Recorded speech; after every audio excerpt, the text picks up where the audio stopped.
Hey, Prime members, you can listen to Crime and Sports early and ad-free on Amazon Music. Download the app today. In the depths of an Atlanta forest, a clash between activists and authorities ends in tragedy. I'm Matthew Scher, and on my new podcast, We Came to the Forest, we expose the hidden truths behind a shootout that left one activist dead and countless lives forever changed. Binge all episodes of We Came to the Forest ad-free on Wondery Plus.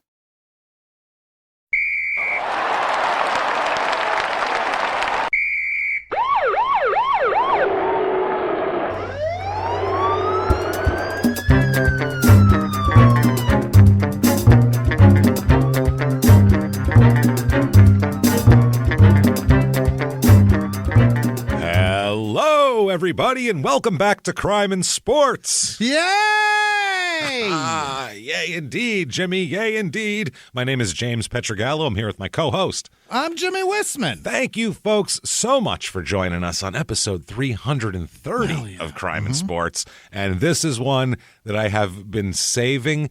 Like you put something in a safe, like someone has you see like rich people in old movies have like a Fabergé egg in a safe. Yeah. That's what this episode was. It was one of those ones where I'm like, I have to save it. And I've been nurturing it and petting it on the head for like 5 years because it's one of the best stories in the history of Crime and Sports. And then you deactivated the laser alarms and got it. That's exactly. I didn't deactivate them. I forgot the code because it was so long ago. So I had to do one of those acrobatic, like with the flips and all through the lasers, like to do like a Chun-Li around it. It was pretty difficult, but we're here.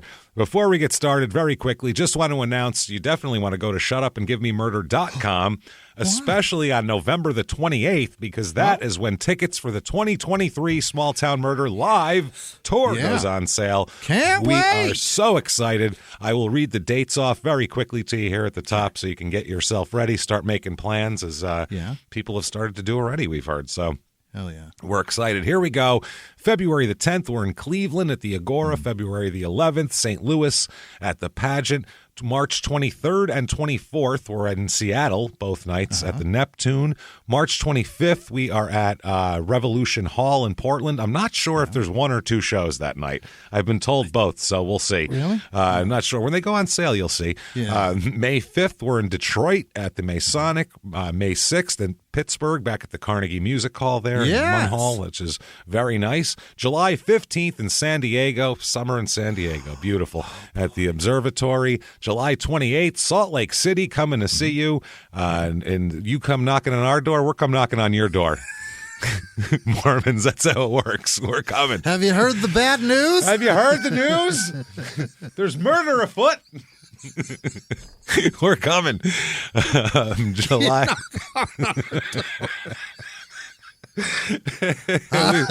Sorry, everyone. We've had a real weird day, and we started the show with tears of laughter in our eyes. So it's been fun. So and guac vomit, and near guacamole vomit. So it's a long story.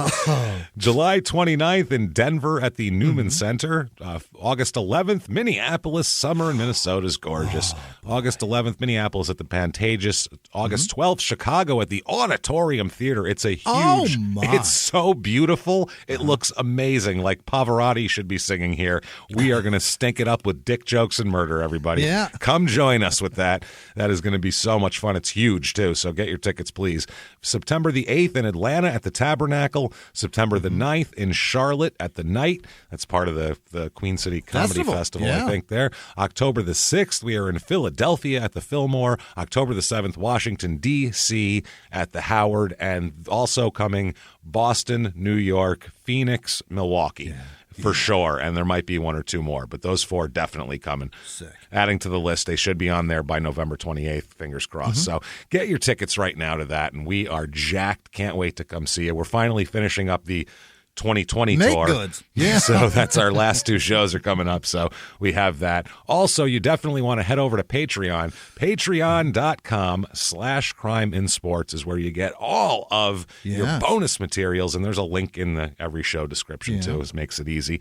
You get everything. For $5 or above, you get the whole back catalog, tons of stuff to binge, and you're going to get new stuff every other week. You're going to get a Crime and Sports and a Small Town Murder. This week, what we're going to talk about for Crime and Sports, we are going to talk about Ben Roethlisberger, okay? Nope.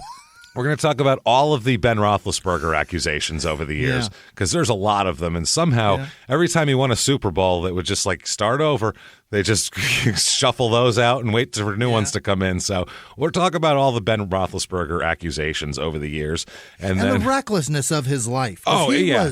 Man, was he arrogant. He was, and he played like that too, and that's why he was a good quarterback. But when it bleeds over into other aspects of life, not great. We're not going to talk much about the sports. It just happened. You know what happened with his career. He had a good career. Great. Talk about the accusations and everything. For small town murder, it's the prisoner dating game, everybody. Oh, shit. Oh, baby, the violent felon edition of prisoner dating game. I'm going to line up some bachelors and some bachelorettes for Jimmy to choose from. He is going to go just based on their descriptions, how they describe themselves in their own dating ads. Yeah. And then he is going to pick one, and I guarantee you that they'll be an awful person.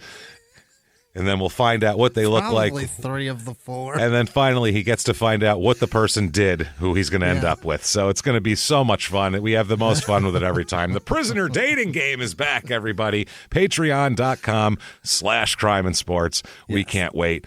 Also, you get a shout out, of course, at the end of the show where Jimmy will mispronounce your name while trying very hard to get it correct.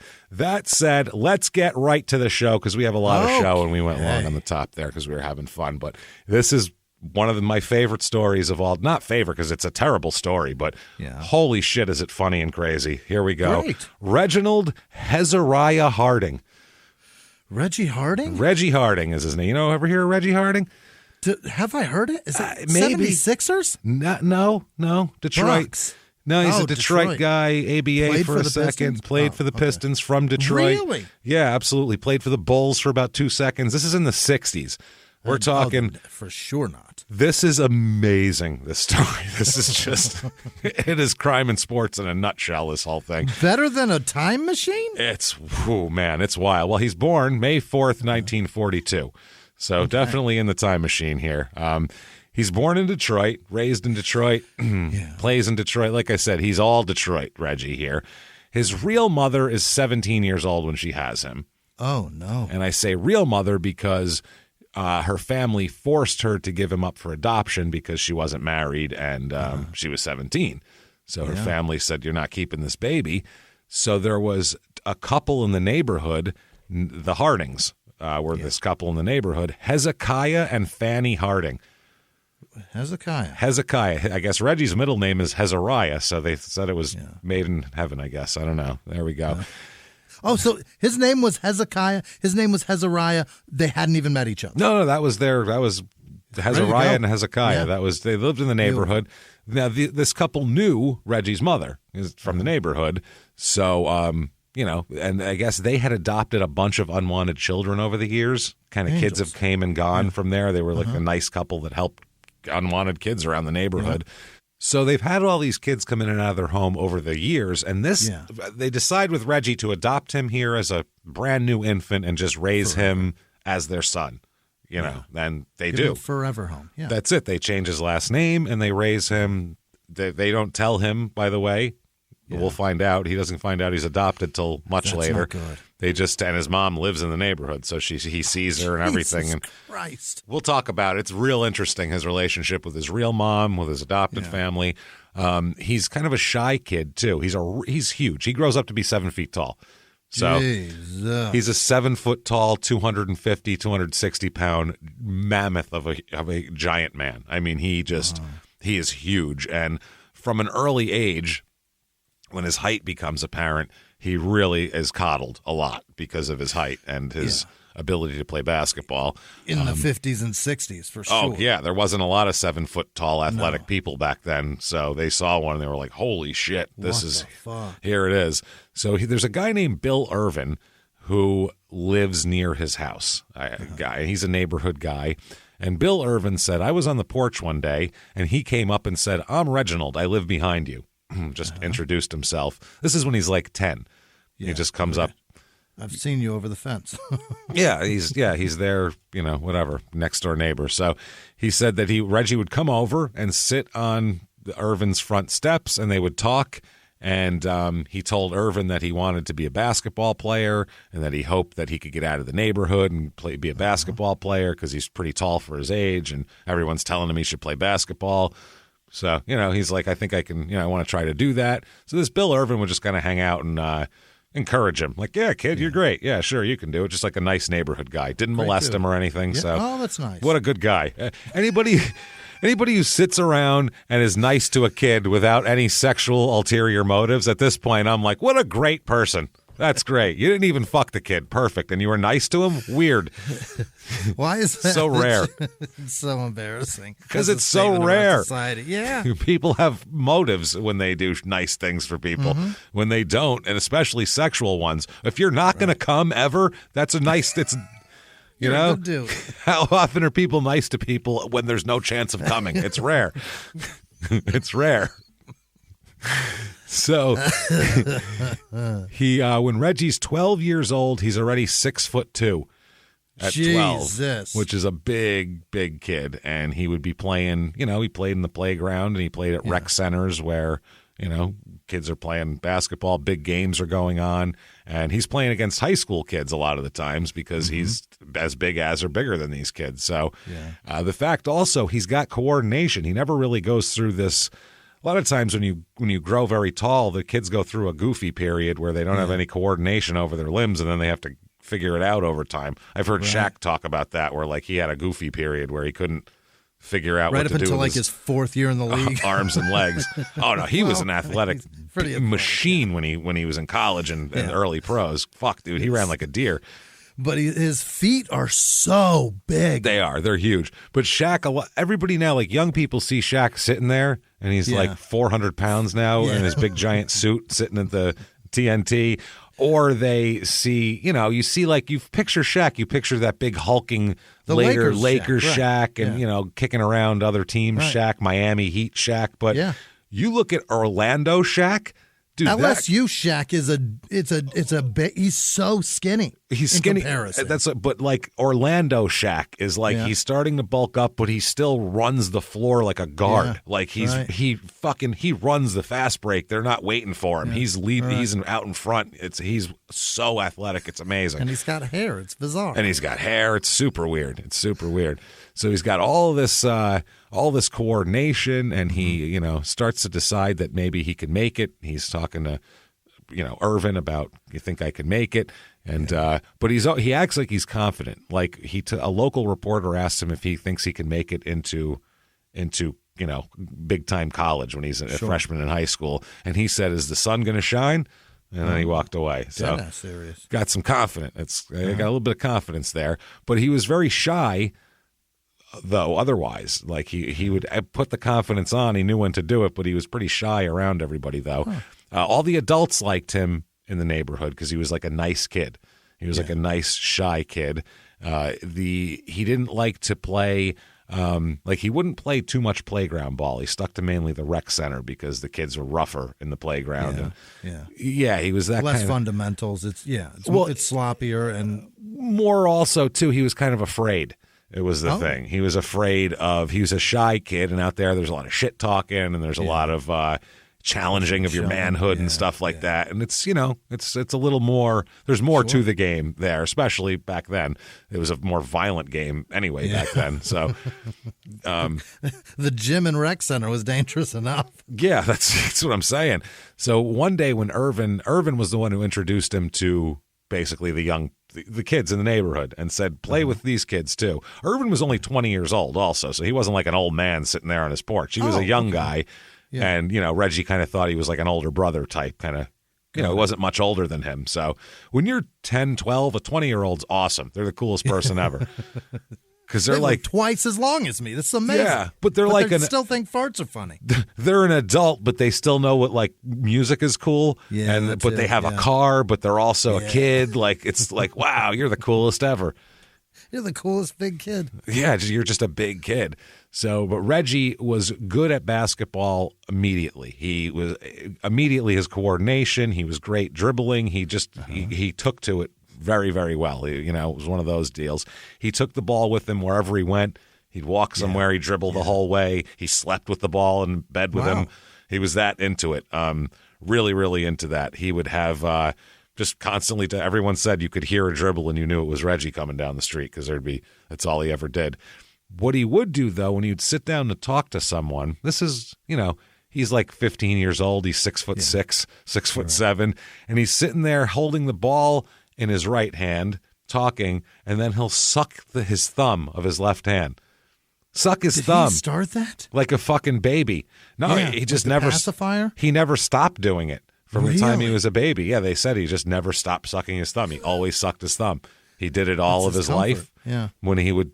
That was his way of relaxing. Yeah, it was his adapter with sucking his thumb. Do you think subliminally? Is that the word? Yeah. He doesn't know, or he does know that there was trauma in his life and that he went from his real mom to these people. He just doesn't remember it, so he doesn't realize. I mean, maybe. I don't know. Certainly psychological something effects psychological, of it, right? Yeah. It's also the fact that he was raised by these two people and they coddled him. Yeah. And so he's kind of soft, and he realized that. If you act a little bit soft and you're a big kid, adults are nice to you, and I feel like that's a lot of it too. He's been.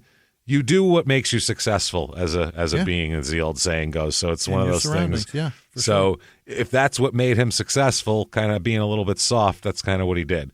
Yeah. And he's going to spend his whole life after this making up for that. Don't worry, he's not soft at all after that. Great. He's fucking crazy. Some of his, like the kids all called him Baby Huey. Meaning a big man-child type of thing. He hated it, of course, didn't like that. Yeah. People would laugh at him, but it turns out by the time he's 16, he's 7 feet tall, and people are laughing at him, calling him Baby Huey and shit, which is pretty goddamn funny. By the time he's in junior high, 13 years old, he's 6'5", and doing shit.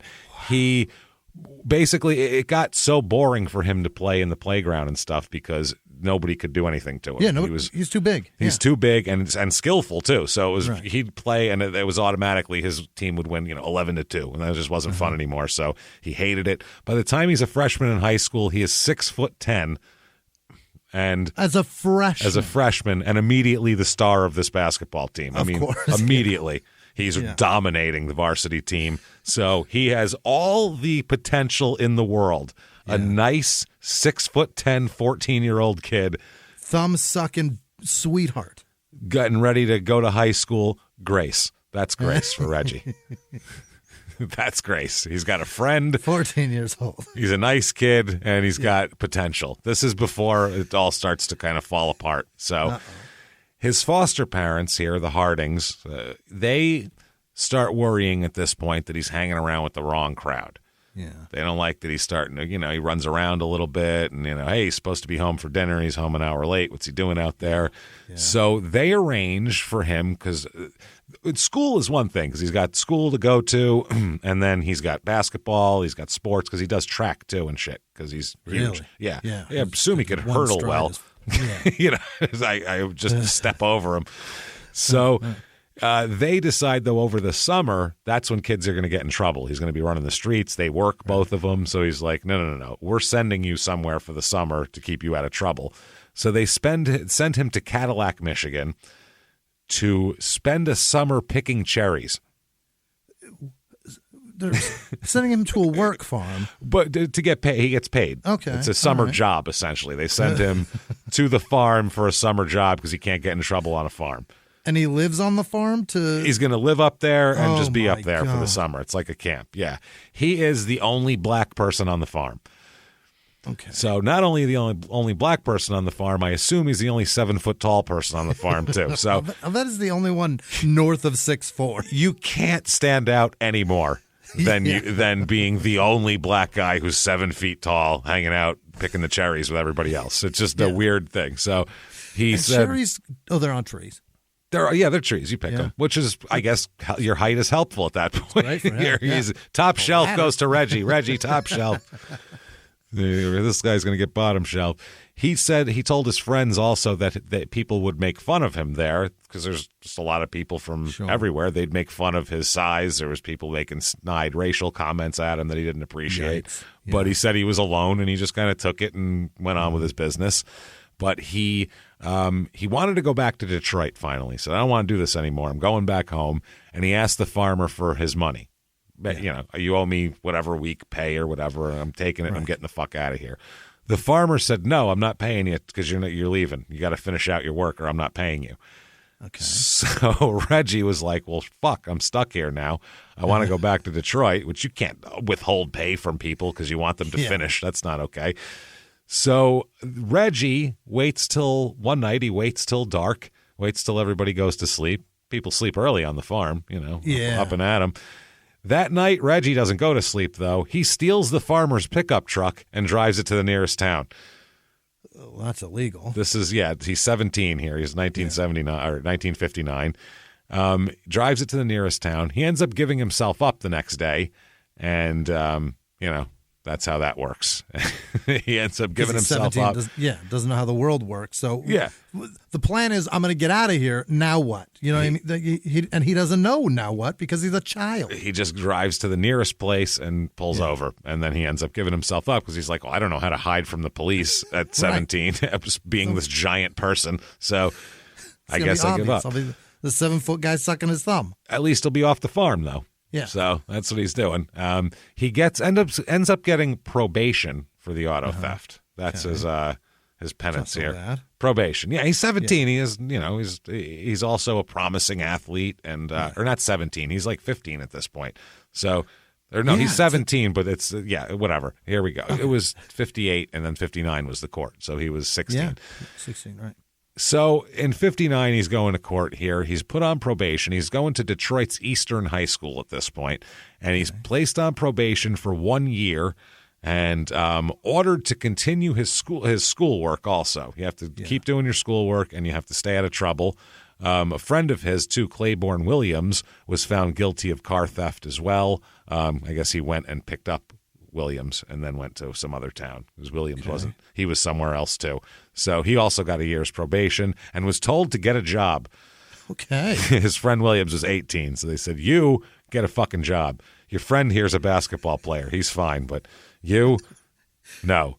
Job for you. Yeah. So they said that the sentence wouldn't affect his athletic eligibility, the Detroit high school said. They're like, he's a 7 foot to no. He's fine.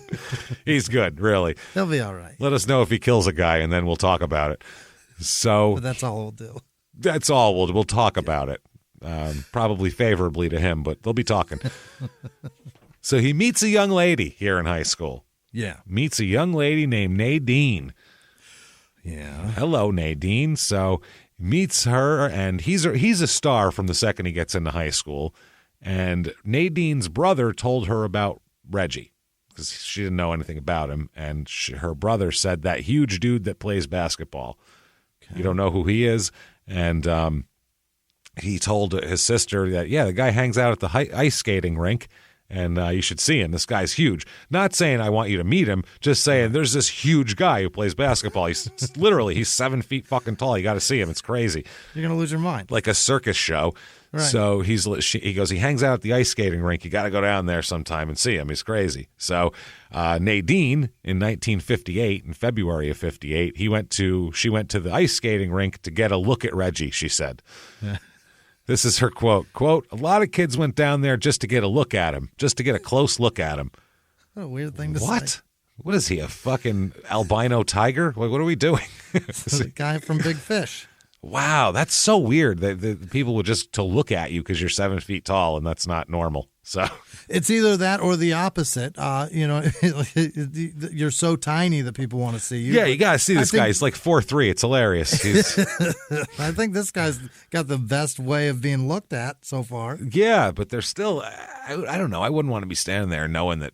I guess you wouldn't know it probably, but still, that everybody's looking at you. So she says, well, I was skating with my brother, and Reggie came by and looked at me, and I was playing hard to get. I'll never forget his first words. Look, his first words, quote, look what the Angels blew in tonight. Oh that was his line to her. The Angels. They blew. Look at the Angels blew in. This is 1958, though. This is like Earth Angels on the radio, and he's like, yeah, that's good. That'll work, I think. Look what the Angels just blew in tonight. She said, I just kind of turned my head and skated away. She said, he came back and heard my brother asking me why I turned away after I came down, especially to meet him. Right. And Reggie acted mad and said he knew I wanted to meet him and asked me if I would skate with him. I said I would be happy to. What a weird get-together. That used to be a pickup line. Will you skate with me? Will you skate with me? Sure. And then you skate around, I guess. Skate around, and then everybody sees you skating together, and you go, she skated with him. Is that the first speed date? You'd probably have one rotation around the rink to land some interest. You know what I mean? And if that doesn't go, they'd probably veer back off. Once you get first around. That first one, you might want to show off your moves, and then the second one, you get some words in, right? Or is it the opposite? I was thinking the opposite. I think you gotta hook them with the words, and then be like, look what I can do. You like these words? Yeah. Watch me turn backwards. Watch this. Pow! Backwards. Look at me. I'm moonwalking. You don't know what that is yet, but trust me. You will soon. Watch me spin. Watch me spin. So Nadine went on to say, quote, from the day I met him in high school, he always got what he wanted. He was a spoiled brat. I knew him well enough to know that he was not as confident as he acted, but he got whatever he wanted. He didn't get his diploma from high school, so he went up to a high school in Tennessee to finish. I was pregnant and he wanted to marry me, so he came home and he did. It seemed like the whole world was his back then.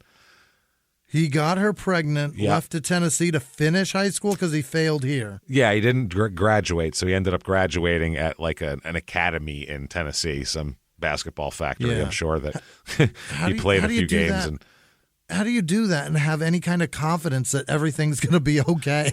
Because everybody is telling him that the world is his fucking oyster. Everything's going to be okay. Yeah, he's dominating high school basketball like nobody's business. They're talking about him because this was the beginning of the hardship cases where they would talk about a hardship case. They're talking about him being able to skip entirely high school, college, and play pro basketball, which would make him the first at that point. So, we're talking Kevin Garnett, 25, 35 years before Kevin Garnett is what essentially what this is. When I was his age and thinking about a woman pregnant, I was panicking. That would terrify me. I would jump off a bridge. Oh, my God. I would jump off a bridge at that age. Oh, my God, no. Number one, what am I going to do? Number two, my parents will kill me. That's the other thing. Yeah, my mom's going to be so mad at me. It's all going to be bad. Everyone's going to be upset by this. No one's going to be happy. Her parents are going to be even more mad. Oh, God, I can't go over there and look them in the eye. Ever again. It's over. So I guess we're breaking up now. Jesus Christ. Sorry. Okay, bye. This is Reggie talking about partying in high school as well, because this is the other thing he's doing. He said, quote, we'd start off taking a drink before going to a party to feel good. So you're pre-gaming. Then it was reefer, then dope. And you start thinking to yourself that this is nice. It covers things up for a minute. This is his whole, not high school. This isn't what's going on now, but this is his whole life. You get depressed and you start feeling down and you depend on it. But it's not just happening in the ghetto. Check it out in Grosse Pointe and Bloomfield Hills. People up there killing themselves, jumping out of windows every day, and they're supposed to have everything. They give you pills and rest for your habit, but they never treat your mind, the root of the thing. There's a reason for everything. There's got to be a reason why a man does this to himself when he knows what will happen. He said, I was covering something up. I knew what that was. I know what that is now, what that was now. I should have gotten myself together like a man, but it was easier to forget. You give a man his pills and his rest and send him right back out into the same jungle. Most of them have no way to stay alive. They spend so much money on missiles and prisons. Turn this place into a hospital, man. Treat the causes. Try to help them all. He's got points. That's Reggie's whole, but that's his whole... the reflection of his life, and it starts in high school. So, okay, this is him many years later reflecting and thinking about it again. This is his reflections as a 30-year-old man later on, and starting with high school, and that's kind of a foreshadow of the whole show. I'll bet you those rich people that he's talking about that are jumping out of windows, they're not doing it because of drugs. They're doing it because the drugs wore off, and they're like, oh, that's not a permanent feeling. Or they lost all their money doing something. Yeah, that's what I mean. Of people. Yeah, people can't stand. People can be poor, but once they've been rich, they don't want to be poor again, and that's that's a great point. They can't tolerate that. Or once they've been rich and they were never poor, they definitely can't be poor. Oh no, that's they don't bad. know how to do it. Those are the people that jump out of windows. Like me and you would be like, great. No, I guess it's back to that. That's whatever. That ride's over. Not that we're rich, but it would be. I'm not. I'm not going, oh, fuck, I don't have money for food this week is what I'm getting at. Yeah. So if I ever was in that situation, everybody just be like, well, that ride's over. Yeah, exactly. That one where I didn't worry about fun. dinner tonight. Yeah, I guess we're back to that now.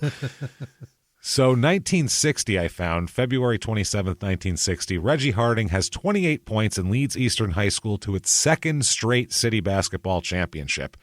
2 in a row. 2 in a row with him. They won 69-52 over Holy Redeemer High. Yeah, wow. Always a Holy Redeemer. Yeah, I guess so. So, yeah, 1960, they talk about Reggie Harding. He makes it to the All-State team as well. And he's killing it. That's when after his second straight championship, they're saying he still has another year to go. This is after his junior year. But they said every college in the nation has shown interest in him. The Harlem Globetrotters want to sign him right out of high school. Yeah. He finished the season with a 26.4 point per game average in his junior year. Pretty good. And a shitload of rebounds, too. He was rebounding like crazy. Behind the closed doors of government offices and military compounds, there are hidden stories and buried secrets from the darkest corners of history. From covert experiments pushing the boundaries of science to operations so secretive they were barely whispered about.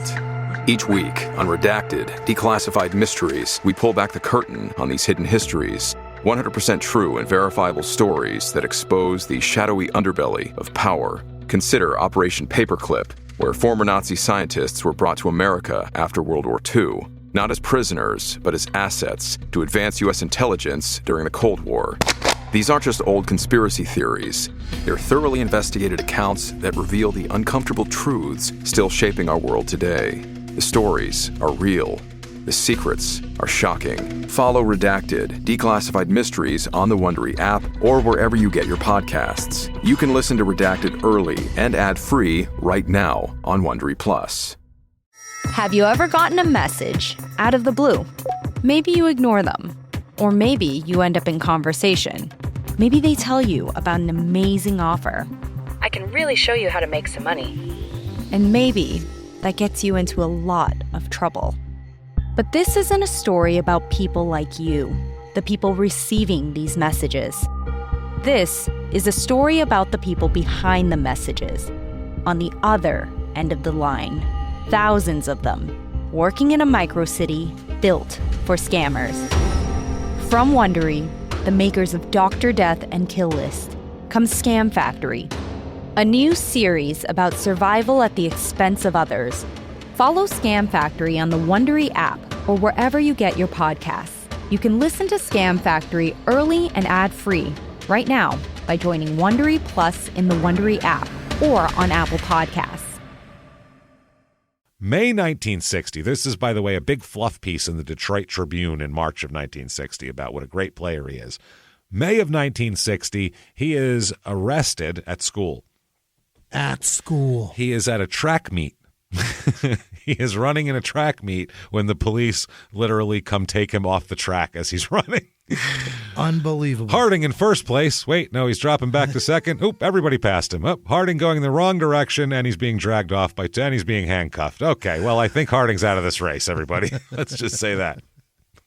So he's arrested and being pulled off, and the coach is going, why the fuck are you arresting my player, my track guy on the field here? And they said, oh, he's under arrest for having sexual intercourse with a 15-year-old girl against her will. That's what he's under arrest for. Yeah, rape. Called rape is what that's what they tell the coach. Statutory and actual rape. Yeah, that's what they're saying. So the judge in this case, Paul E. Krause is his name. He must be like a booster for this high school or something, because what happened?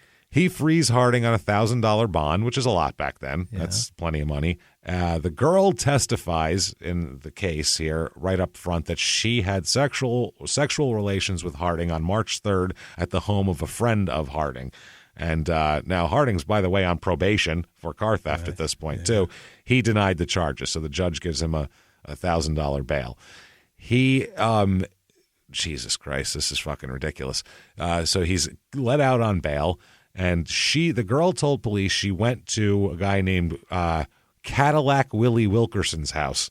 They call him Cadillac Willie, who is 36 years old. All right. So Cadillac Partying with Willie, 15-year-old girls. who's 36, has a 15-year-old girl and a 17-year-old boy coming over for some fucking reason. Cadillac Willie. I guess she went there with Harding on March 3rd. She'd been missing from her home for 6 days at Where that the point. fuck was she? I guess she ran away. Uh-huh. And ended up with these two. And then she ended up going to a police station and telling the cops where she's been and what had happened and that she's been having sex with Reggie. So Reggie is picked up while he is participating in a Belle Isle track meet for school. Jesus. So while this is all going on, by the way, this all hits the papers, the statutory rape charge and everything. It's not till right now that Reggie finds out he's adopted. Did they say this? Did they say something like, "A kid of mine wouldn't do this, and it's because you're adopted"? Son, we have to tell you something. We were gonna make sure you thought you were ours and everything like that, but we don't want anyone to think that our blood pumps through your rapist body. So what we're gonna do here is you're adopted. So he's told he's adopted. His real mother, Lily Mae Thomas is her name, has kept a scrapbook of everything this child has done and just has watched him from across the neighborhood like he was still her own. Because Good news, Lily. There's some new clippings. There's some. She has a lot. She's going to have a lot to add to the scrapbook. It's going to get fat. Boy. So she went to every one of his high school games. Yeah. Unbeknownst to him that she was coming to see him because she knew it was her son. Had every high school program from every game. She got his records from every school he attended and had all of his grades and report cards and everything like that. And one day her son Robert, Lily Mae's son Robert, came home from school and found her crying at the table. And he said, I asked her why she was crying, and she showed me the story in the newspaper and told me Reggie was my brother. She also made me promise never to tell anyone else about it. Your brother's a rapist. This is your brother. Don't tell anybody. I was like, what? And so I have a brother. He's this giant basketball star and a rapist, and you didn't tell me any of this shit. That's a lot. And you want me to keep that to myself? How do I not tell everybody about this? So Robert said, quote, I was young and I didn't understand what adopted meant. And she explained it over and over until I did. And then later that evening, they were, talking about it, and apparently Reggie ended up overhearing something. That's how he found out. And Nadine said he was furious. He was very angry that they didn't tell him earlier. I'm sure. Yeah. Because that's tough news to take. That's a little bit tough. So the victim here is a 15-year-old named Jean, is what they say. And Harding admits to the encounter. This is what I don't understand. He's being charged with statutory rape at this point, not forcible rape. So statutory rape. And he admits to having sex with her. Dude. She's 15. Yeah. Okay. But he claims it was consensual, which isn't the point of statutory rape. Consent is... Regardless. Doesn't matter. Now, doesn't matter. The judge, Joseph A. Gillis, I'm sure he's dead by now, I hope, because this is some dumb shit. He questioned whether the girl was telling the truth. He said he didn't know if the girl was telling the truth, but Reggie admitted to having sex with her. So whether she was telling the truth or not, take his word for it. What are we talking about? It's obvious she's telling the truth because he's saying, Yeah, that's what I mean. He's corroborating it. But he thought it was he thought it was good to say, yeah, we had sex, but I didn't force her to. Meanwhile, he didn't realize that wasn't legal either. So it's like his lawyer didn't tell him what statutory rape is. Because it wasn't now, but they had his statement saying he had sex with the girl. In court, he didn't say that, but his statements originally were that he had sex with the girl. So and he's 18 years old, so he can't do that. So, by the way, in some newspapers, they have her as a 13-year-old girl. I don't know if she's 18 or 15 or 13 because it goes back and forth in both papers. What the fuck? Not good, and there's a big difference, too. Huge. There. So the judge said that based on the fact that there was question of whether the girl was telling the truth or not, he ends up acquitting Reggie. Not guilty. Wow. You're good. Now, Cadillac Willie over here, you got... Should probably lock him up on principle. Yeah, listen, Cadillac, get over here. Well, yeah, they said he got contributing to the delinquency of a minor, and was placed on 3 years probation with 6 months in the House of Correction. So he gets sent to the pokey, and he didn't even have any pokey. He's about to. He's about to. He's a freelance photographer, Cadillac. Gross. Think about this. A freelance photographer whom young runaway girls know to go to his house, and then people have sex with them. Think about what 60s, this fucking creep is doing. Photographer is the creepiest fucking profession there is. Really I don't care what I don't give a shit. I know there's people that are nice. Don't give a shit.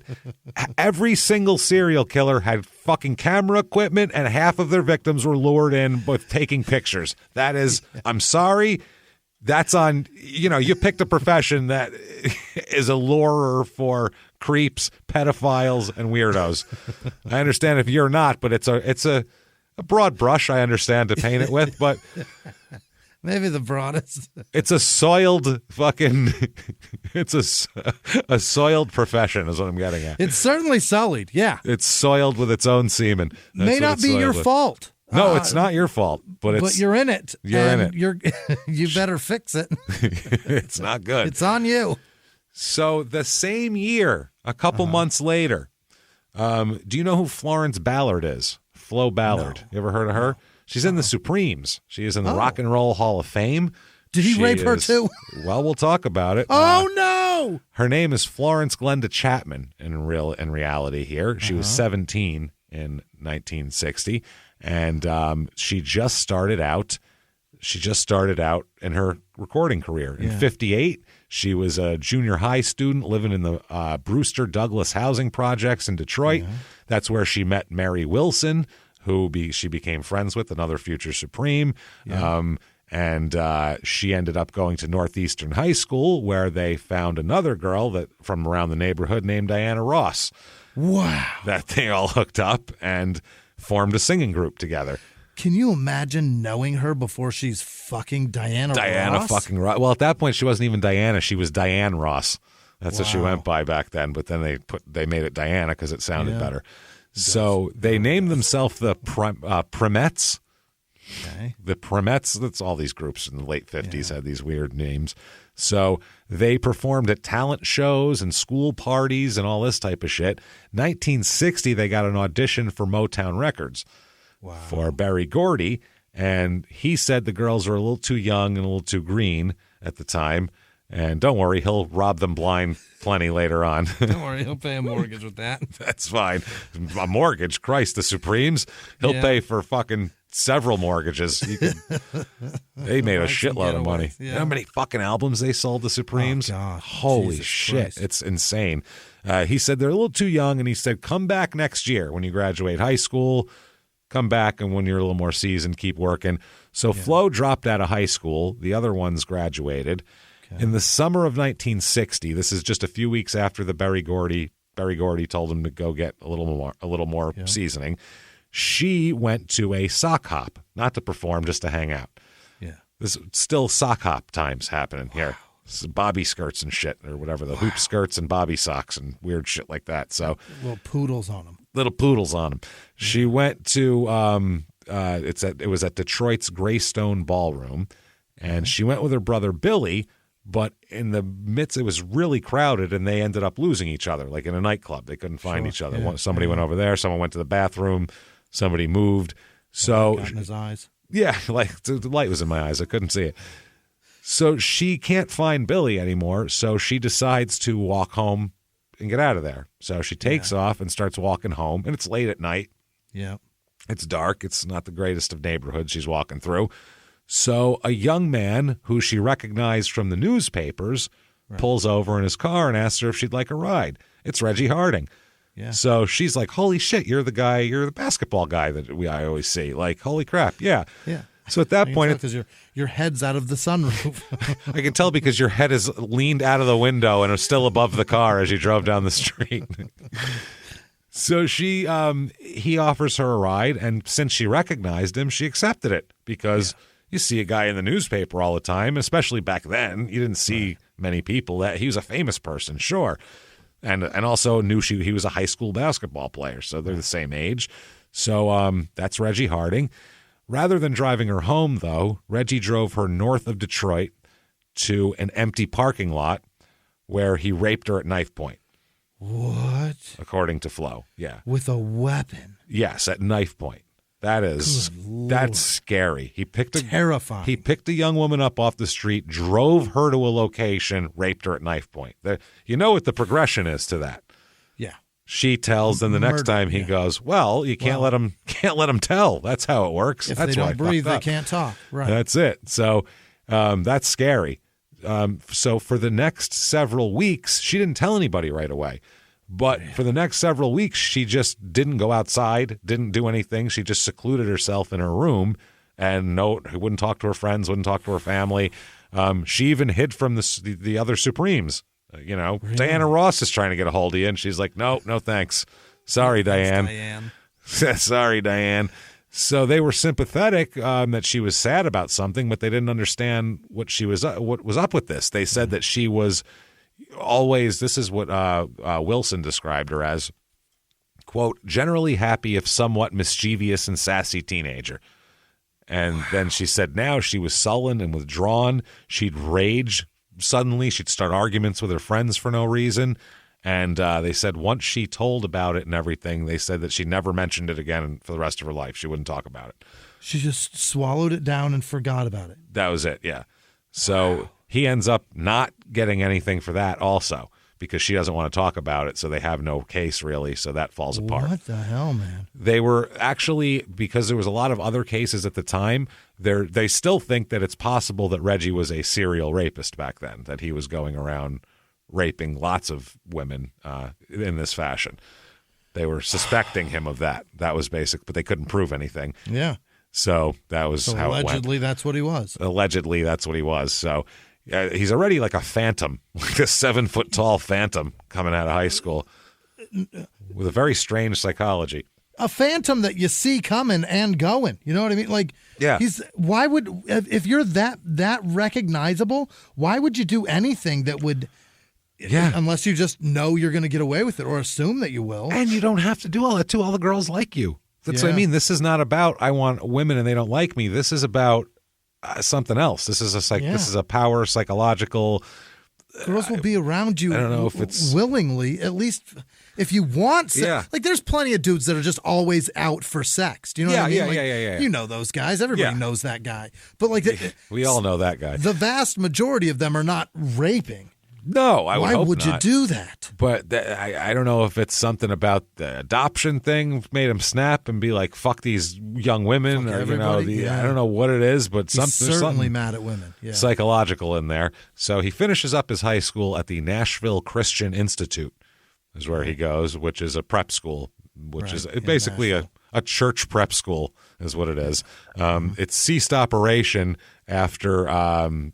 There was once the racial integration of Lipscomb University happened, then this place closed down because all those kids, because this is a black school, all those kids went there. So that's how that worked. So 1961, he is he's Michigan State's Mr. Basketball. Yeah. So the best player they have. Also, scoring big on the rape charts as well. He's really. He's doing a lot here. I can't imagine, man. So they talk about him. There's all these fucking articles about how just wonderful he is. He weighs 242 pounds and moves extremely well. A 27-point scoring average is exceptional. He has good coordination, shoots from the outside when necessary, and sets up as many baskets for his teammates as he scores himself. His great size, of course, gives him rebounding and scoring advantages, but he's no freak. In 7 of the 12 games he's played this season, he saw action in less than half the game. But when he had to go the route in a 1-point victory over Northwestern, Reggie showed he had the stamina to do so. So they're just loving him. But they do say Reggie is realistic about his future. He says he has a C+ average, but he realizes he'll have to do better to go to the type of college he wants to go to. Yeah. He said, I'm working on those grades now. I'm going to college, and I'm willing to do the necessary classroom work to stay eligible. Okay. He wants to go. He has a weird, this year he has a strange thing that he does. He rubs the student team manager's head for luck before the game, every game. Okay. It's like a little ceremony where he goes and rubs this guy's head. Is this guy bald? No, he's a student. Oh. He's a student, the student manager. He's like the Just kid who toss helps him with his the hair. team. Yeah, he has to do that, which is funny. So they talk about him averaging during this tournament. He averaged 31 points, had 41 points and 20 rebounds in one game.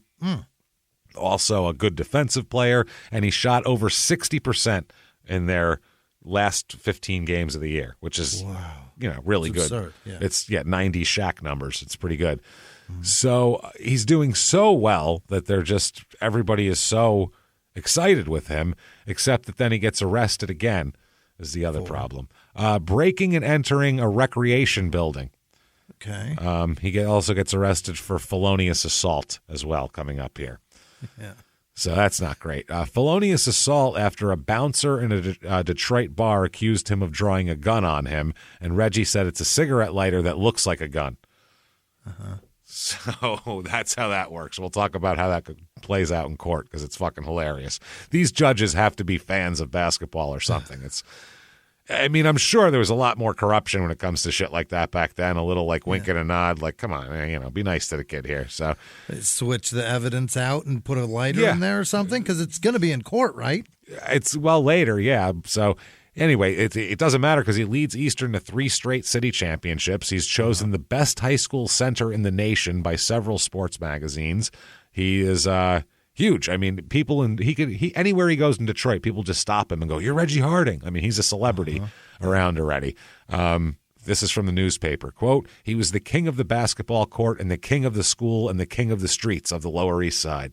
Yeah. Holy shit. He said every once in a while, though, he'd stop at Bill Irvin's house and say, "Do you really think I can be a pro?" And Bill'd tell him, "Reggie, you can do whatever you want to do. Anything. You can be whatever you want to be, Reggie." And he'd go, "Okay."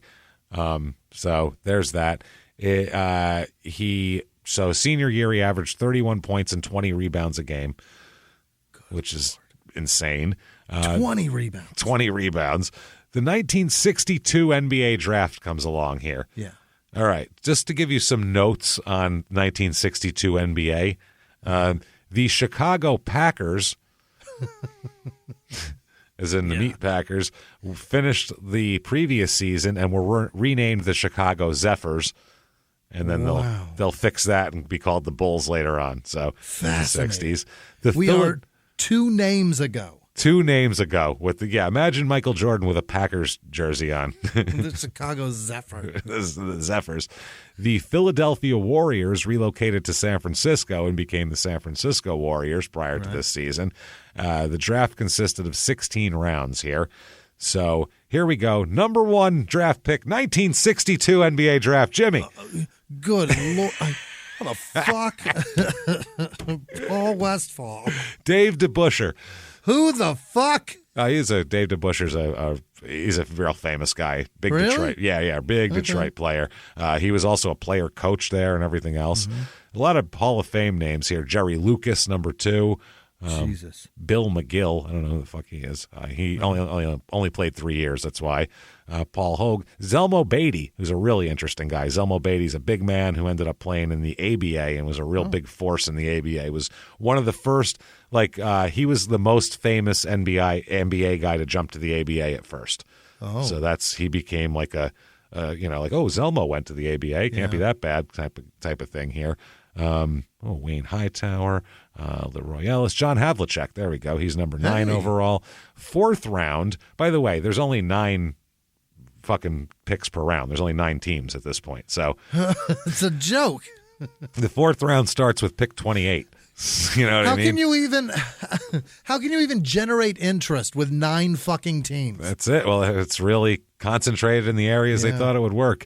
Number 28 overall in the 4th round, Chico Vaughn. That's a great name. But number 31 overall in the 4th round is Reggie Harding, chosen by the Detroit Pistons. Now, part of this would be that there was a lot of local stuff back then where they had regional picks where you could pick Because like this, you could trade. I know there's a thing here we'll talk about for 63 where you could trade you could trade your number one draft pick basically and say, I don't want this draft pick. I'll instead be able to pick anyone I want in my region, which is like within 100 miles of your market. So they're treating it like a white elephant. Territorial drafts they do. Yeah. So you have a territorial draft. That way you can get popular players from that area, which help draw fans. So they did that in the football too back then. Yeah. Territorial. And then the drafts. last pick of the draft, the last team that gets to pick, they can either pick or they can steal from somebody else. They can steal you. There's only if they have a draw 4 card though. That's the only thing. You got to put that down and then a reverse and then an Uno. And you got to say Uno though. You got to say Uno. They should have played Uno for the You have to say Uno and then you can. That's how you generate interest in this bullshit. Yep. And you slap that wild down and you're done. What's up, bitches? Hit the skip and reverse. Skip, reverse, skip, reverse.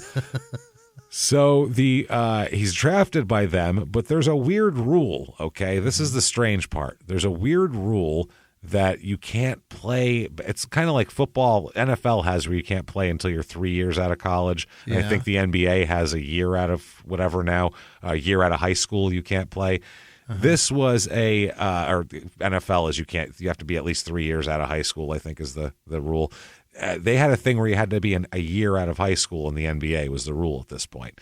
So people were trying to challenge that, and they were challenging that. That's why Detroit drafted him. Okay. So what they did is they put him in a bunch of various high school clinics and or basketball clinics for high school. Right. They'd have him run those clinics, and they were kind of having him be at practice and things like that. One of his teammates said, everybody liked Billy, even the kids.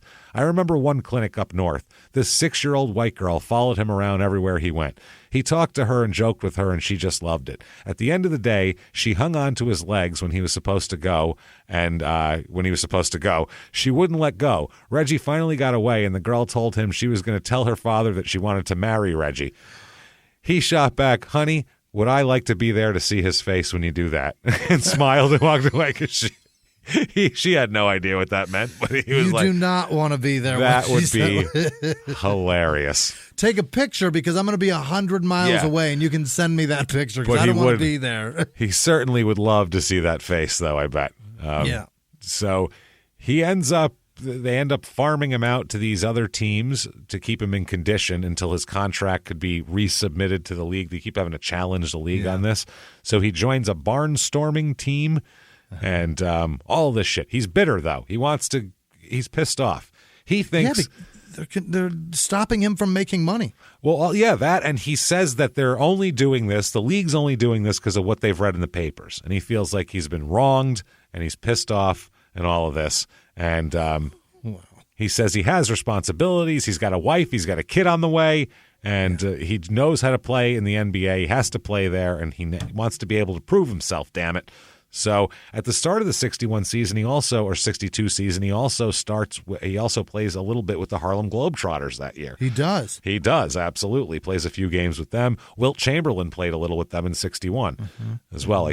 NBA players would go play on a few games of a tour, and that would draw a better crowd. So he spends the rest of the season in the Midwest Professional Basketball League. I'm sure that was fun. Wow.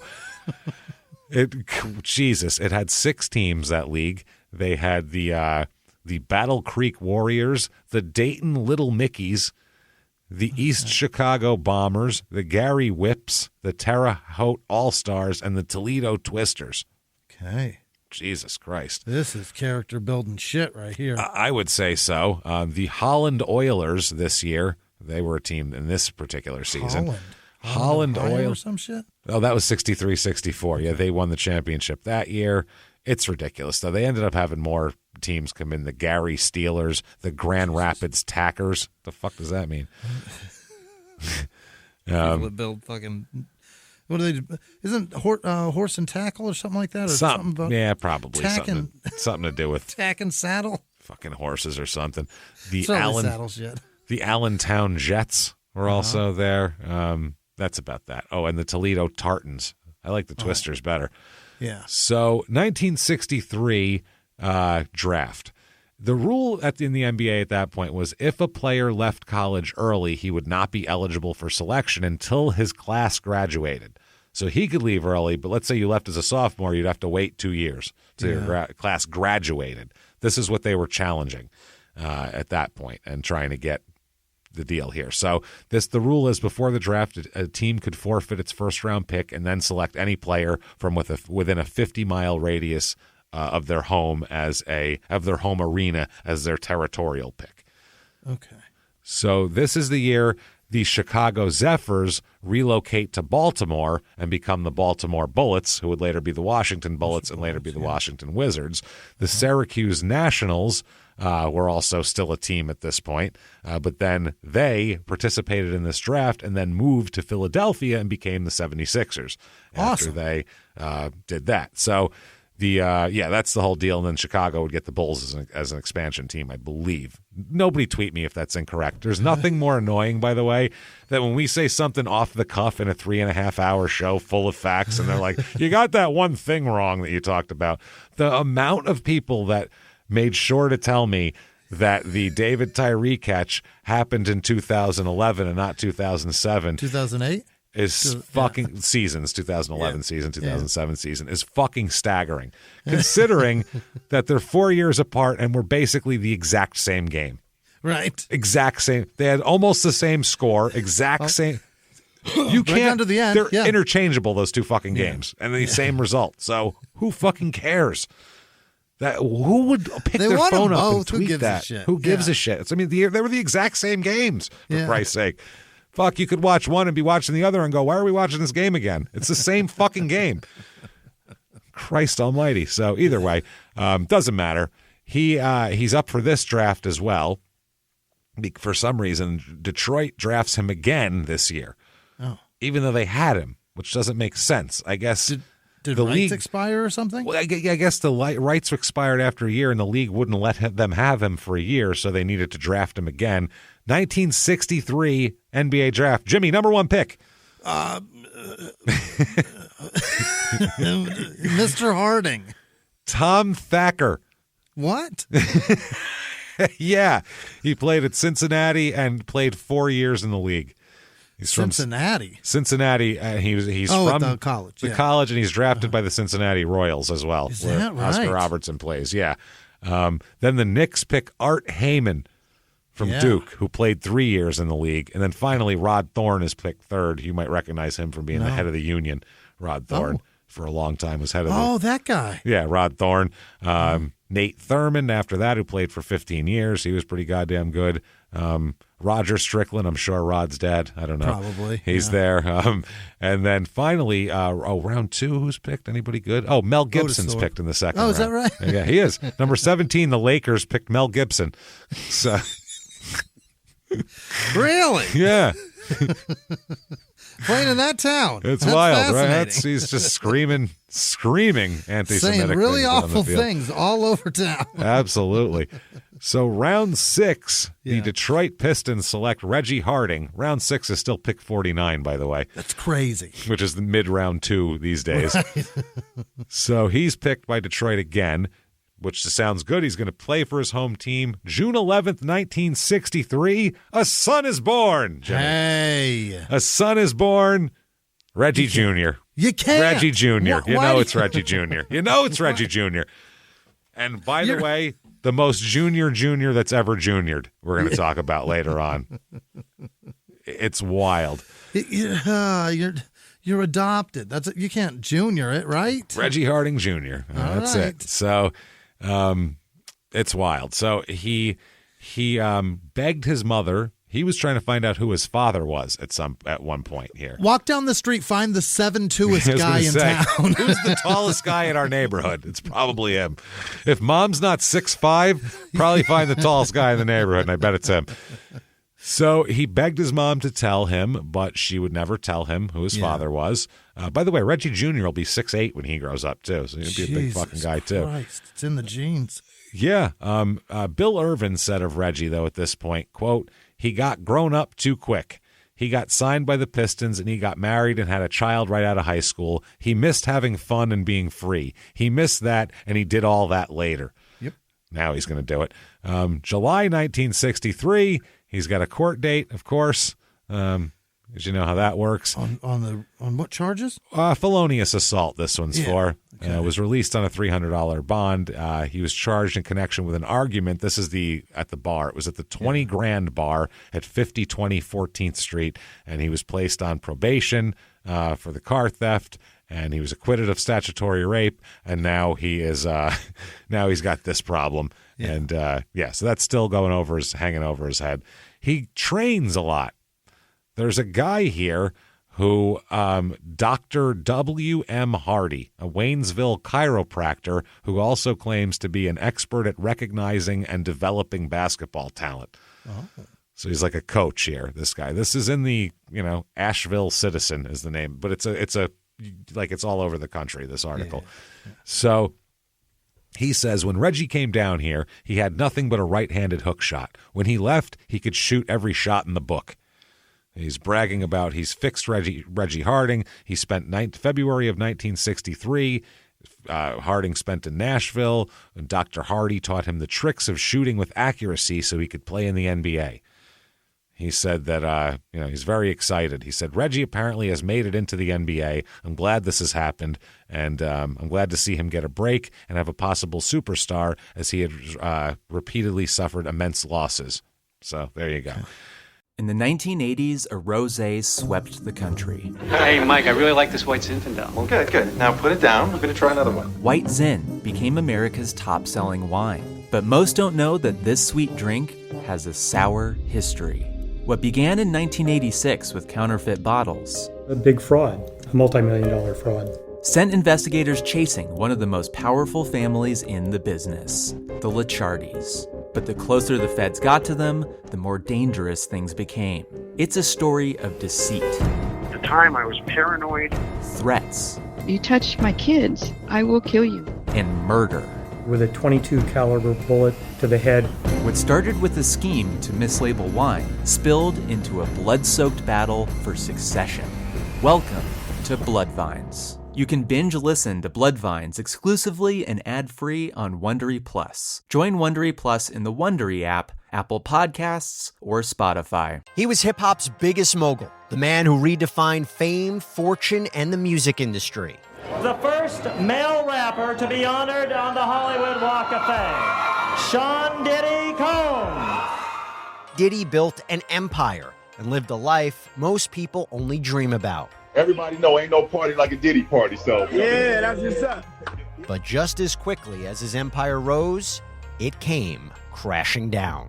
Today I'm announcing the unsealing of a 3-count indictment, charging Sean Combs with racketeering conspiracy, sex trafficking, interstate transportation for prostitution. I was up. I hit rock bottom, but I made no excuses. I'm disgusted. I'm so sorry. Until you're wearing an orange jumpsuit, it's not real. Now it's real. From his meteoric rise to his shocking fall from grace, from law and crime, this is the rise and fall of Diddy. Listen to the rise and fall of Diddy exclusively with Wondery Plus. 1963-64, Detroit Pistons. He's on the team. They're 23-57 that year, which is god-awful. Yeah. Not good. They play in the Cobo Arena, too, which is an old shithole they used to do the wrestling in before they got a better arena. This team, they have Reggie Harding. They have Dave DeBuscher, who, again, he'll be very, very good.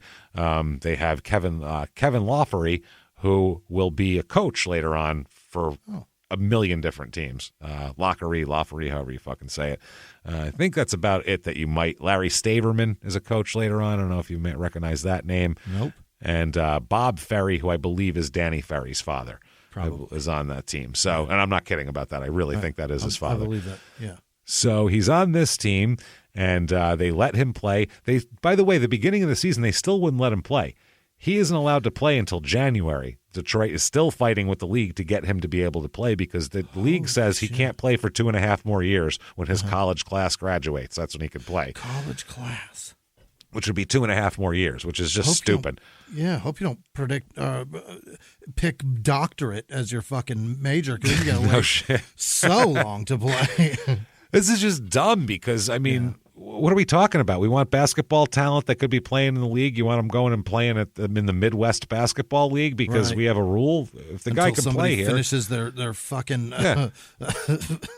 MBA. If a guy can play, he can play. Period. Yeah. That's it. So they do that. He plays his first game January 21st, 1964, against the San Francisco Warriors, where he is matched up one-on-one all game with Wilt Chamberlain. Oh, shit. Yeah. Wilt's a monster, by the way, because we'll talk about later on when they talk about who's the best center of the 60s that you played against.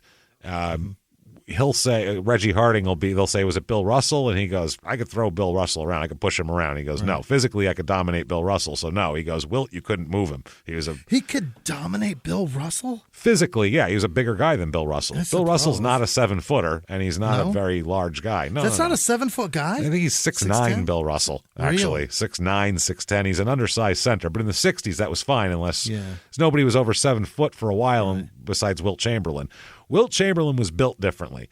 Yeah. You know what I mean? You know, Andre the Giant just had bigger everything. He wasn't just a tall guy. That's how Wilt was. Shoulders on Wilt were impressive. His head is enormous. His hands. There's tons of stories from the NBA where guys would be in fights until Wilt would walk over. Everybody would just stop because nobody wanted Wilt would fuck you up, and nobody wanted any part of him. Essentially, like there's one where they talk about when he was a coach in the ABA, because Wilt coached for a year in the ABA, and a fight broke out on the floor, and Wilt went over and picked a grown man up and just put him somewhere. Just another player who was in a fight, a 6'5" guy, said, I just felt my arms being constricted. It was Wilt picking me up with his hands and placing me somewhere else.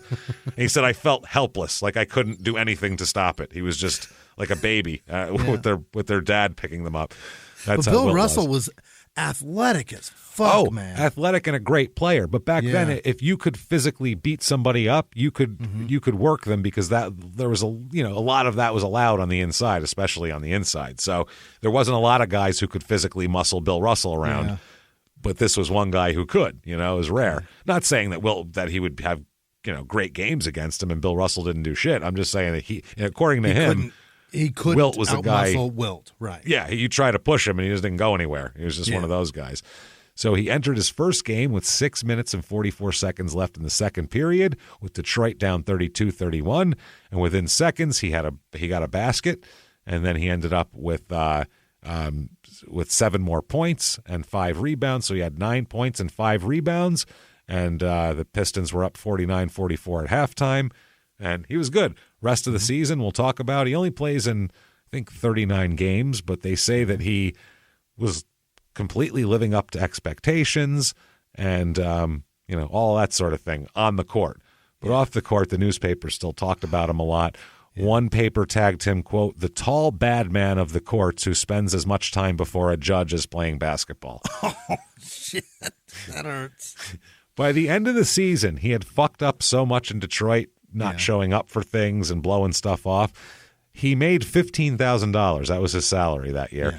He's fined $3,000 of that salary. A fifth of his money. 20%. Yeah. And he's also suspended indefinitely by the end of the year.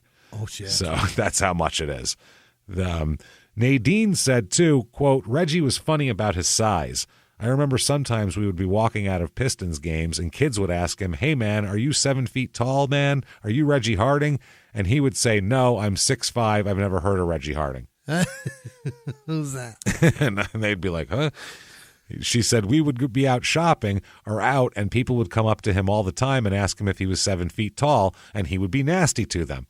I'd tell him, Reggie, don't do those people that way. They like you. And he would say, they're making fun of me. What is that? Because I get it. You feel weird that everybody's looking at you, and why does it have to be a thing? Why do we have to talk about it? That's why. Yeah. It's why do we have to talk about it? Okay. It's one of those things. Why does it always have to come up every fucking thing? Yes, I'm 7. Might as well get a fucking hat that says, yes, I'm 7 feet tall. Don't ask me. Because that's what everyone's going to ask you. What are you, 7 feet?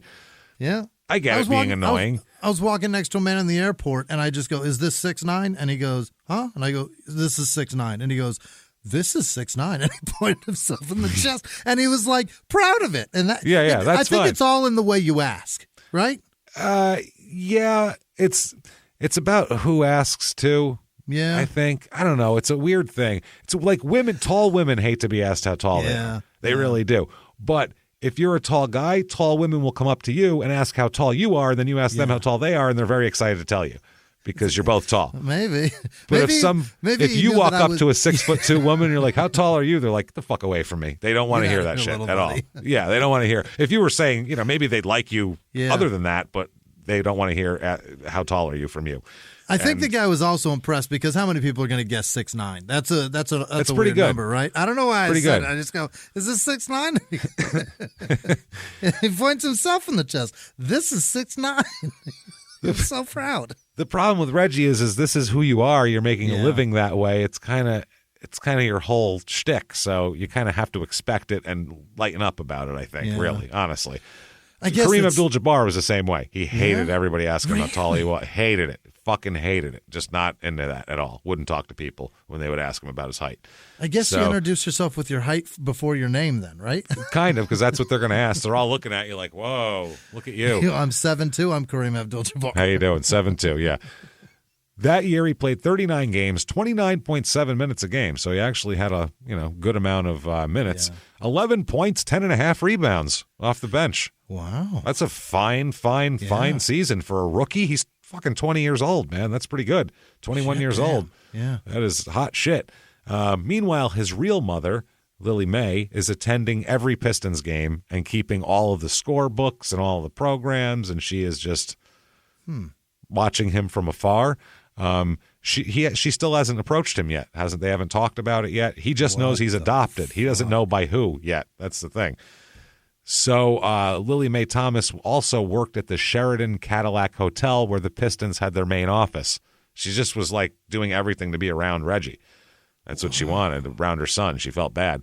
The ball players would often stay there and eat there, and she saw him there. Lily Mae saw her son there a shitload of times, but never said a word to him, just looked at him, watched him.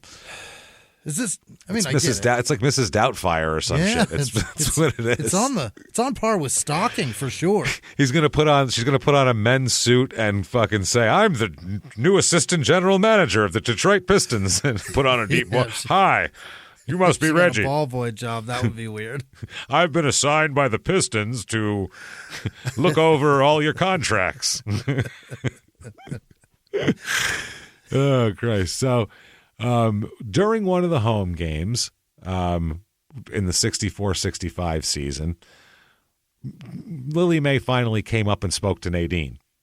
Yeah. Nadine said, quote, she had been drinking, and she came up to me. She probably had to do that to get up the guts to do this, I bet.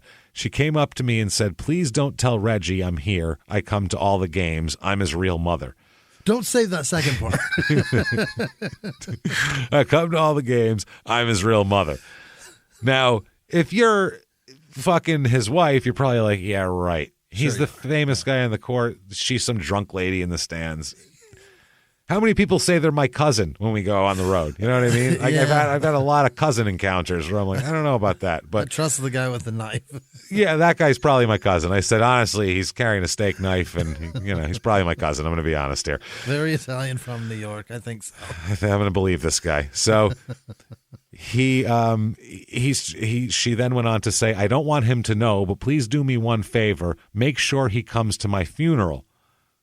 Not now. She's not dying. Just whenever she does die, come to the funeral. Not like because I'm going to go home and blow my brains out or anything. Nadine says she gave me her phone number in case I wanted to call. Then she walked away. So weird. Yeah, did that really happen? You'd think it was a ghost if you didn't have the phone number in your hand. So after the game, Reggie and Nadine were driving home. Reggie kept asking Nadine, who was that lady? Who was that lady you were talking to the whole game? I saw you talking to some lady for a while. Nadine said, I didn't tell him until I got home, but I knew I had to tell him. I knew he would make me tell him, so I simply said, she was your mother. Yeah. Or she said she was your mother, Reggie. I told him not to call her, but he wouldn't listen. He went straight to the phone and called her. That number's been disconnected for 30 years. She said that they talked for over an hour. Wow. Reggie wanted to know who his real parents were so fucking bad he didn't even have to think about it. He grabbed the number out of her hand, went right to the phone, picked it up. You're my mother? What's up? And started talking to her for an hour. He's desperate. At least, yeah, and at least she put him in a much better situation than she was going to be able to provide for him. Yeah. Apparently she's doing fine now, though. It was just her family wouldn't let her keep the baby. Right. So she said that Nadine said, I heard him say, why didn't you let me know where you were all these years? We drove over and then she said, we drove over the next day. His mother was a very good-hearted person, but she was a heavy drinker. Oh. Which is a problem. Reggie, though, never told the real Reggie never found out who his real father was. His mother, Lily Mae, told relatives that his father was a married man who lived in Detroit but would never tell anyone who she was. Who he was, yeah. His brother, Robert Hall, this is his adopted brother here, said, quote, Reggie told me once that someone had told him he had been shoulder to shoulder with his real father in a crap game, but he didn't know for sure. He used to get very angry with me and accuse me of not telling him who his father was, but I didn't know, and my mother really never told me. Yeah, it's the only guy that I was going to say, the only shoulder guy touches your shoulder. The only guy you can be shoulder to shoulder with. You remember, Reg. Anybody I'm walking around with, anybody within 6 inches of my face, I'm going, hey, did you fuck a girl? Like a 17-year-old girl in about 1941. Did you fuck late 41, fall of 41? How much action did you get in the fall of 41? You should have been overseas, but you were here fucking girls. You were here. We weren't involved. No? With troops yet. No, we weren't. No. Not yet. You're right. But still, yeah, Close. You should have been thinking about what's going to come in the future, mister. Right. You should have known. You saw what was happening over there. You knew what was going on. God damn it. 64-65. Yeah. He's playing for the Pistons. He plays in 78 games, 34.6 minutes a game, 12 points, 11.6 rebounds. Oh. So, I mean, that's what he's doing, man. And he plays good defense. They don't have blocks yet. They didn't count them yet, so we don't have that. But still, that's impressive. The NBA stats, they didn't even break it down into offensive and defensive rebounds back then. Really? The ABA was the first league to keep stats, to keep blocks, to keep steals, to keep all that shit. They were the first league to keep those stats. They probably recognize, too, that a defensive rebound is really hard to get, but an offensive rebound is so much more important. Well, yeah, that's what I mean. The guys who made the scoring sheet for I read in the ABA book, the Terry Pluto book, which we'll get into in a second because there's something in there on Reggie. Loose Balls, it's called, which is funny. Yeah, they talk all about that. They talk about the guy who invented the score sheet for the ABA was a fan, and he was annoyed that they didn't have those stats, the stats he wanted to know about. So he's like, talk about that. He goes, I put all the stats I'd want to know as a fan on there, and that's what they got, and that's the modern day stat sheet. And also, they didn't invent it, but they made the three-pointer popular and all that shit. So Nadine says, quote, after Reggie made the professional league, he felt he was the man now, and no one had the right to tell him what to do. It was a very deep feeling he had. He hated authority. It's deep in his childhood. That's all I could tell about it. If the Pistons would tell him to wear a shirt and tie, he would show up in a turtleneck. It was more than that, too. He'll do this his whole career. Quote, all those other guys had been to college, and Reggie kept harping on that they thought they were better than he was. After the games, he would cry sometimes and say, quote, I just don't belong. And he would go back to the pool hall with the guys and stay out all night with them. They were the guys he grew up with. He felt he was going to the top, and he would take them with him. So they made him feel better because he felt he was better than them. That's what it was. Which is bizarre because now, I guess not now because they don't go into NBA without college, but the ones that came in right out of high school were so much better than everybody else. Yeah. You know what I mean? And phenoms. When did that change? I guess with Kevin Garnett probably, huh? Well, yeah, a lot of guys who weren't as great now because they were both the fucking exceptions though. They were great. Yeah. They were fucking good. They were ready. Right. I mean, very few came into the league right out of high school that weren't fucking incredible. Yeah, and then because you'd have no chance of getting drafted otherwise. Yeah, Kobe sucked his first couple of years. He was a great athletic player, but he couldn't shoot. He was a mess all over the place. They used to he was a bench player. Yeah, he was a bench player. The team hated him. He was an embarrassment to the team. And then they knew he was going to be good though. Right. He was 17 for Christ's sake. So why not? So she said that he was upset about that. He didn't like that they didn't like him. One guy here, Edward Bell, who was an attorney he worked for Harding as an attorney, and later on he'll become a judge, and he's Reggie's legal advisor. He said none of the other players on the team had any use for him. He told me that when games were over, he would overhear the players talking about whose house they were going to, and he said they never said anything to him about it, and so he went out with his friends. I told him again and again that if these people were really his friends, they would not want him to go to Blind Pigs and places like that with them. Yeah. Blind Pig is like a drug house, basically, Oh. from what I understand, because they use the term Blind Pig a million times. That's like a hangout, an after-hours, not legal business drug house kind of a deal like that. I'm He not gets busted. fascinated with this slang term. Blind Pig. Yeah, I think it's like an illegal after-hours joint kind of a thing. So Dave DeBuscher said no one on the team became very close to him. Most of the guys were extremely uneasy around Reggie because you never knew what he was going to do. I don't think he knew himself. The guys didn't want to get mixed up in anything that would influence their careers, and Reggie didn't seem to care about that. They said that he played less and less. They said that whenever Wilt Chamberlain came to town, Reggie would stand up near the end of the bench and scream at him. So you think you're the big man? Well, when I get in there, I'll show you who is big. I'll kick your ass. So he would say shit like that. He had no fear. Yeah. He didn't. Just barking from the bench. Yeah, just John. August 1965 through September 1965, there's a month in here where he's arrested twice in a month. Oh, no. This isn't good here. Okay, here's August 65. Patrolman James Coffin and James Langsfeld said they found they found Reggie parked in a no standing zone during morning rush hour traffic in Detroit. They said while they were writing out a ticket in their car, Harding left his car, came back to their car, and started arguing on the driver's side and was blocking another lane of traffic because he's just standing in the road and he's this giant guy and cars are just stopping. Now you're blocking another thoroughfare. So the patrolman said they asked Harding to move to the sidewalk so traffic can get by, but he replied, quote, "Put me out of the damn street. Like, come do it if you can do it." So Officer Coffin said he got out of the car and approached Harding, and Reggie hit him in the forehead and knocked his uniform cap off.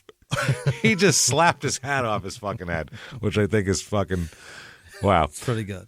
So Langsfeld radioed for help because, this guy's enormous. Yeah. 6 cars respond to the call.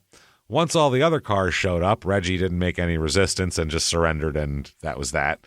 Right. So he's charged with assault and battery and released on $500 bond. Okay. There. Not great.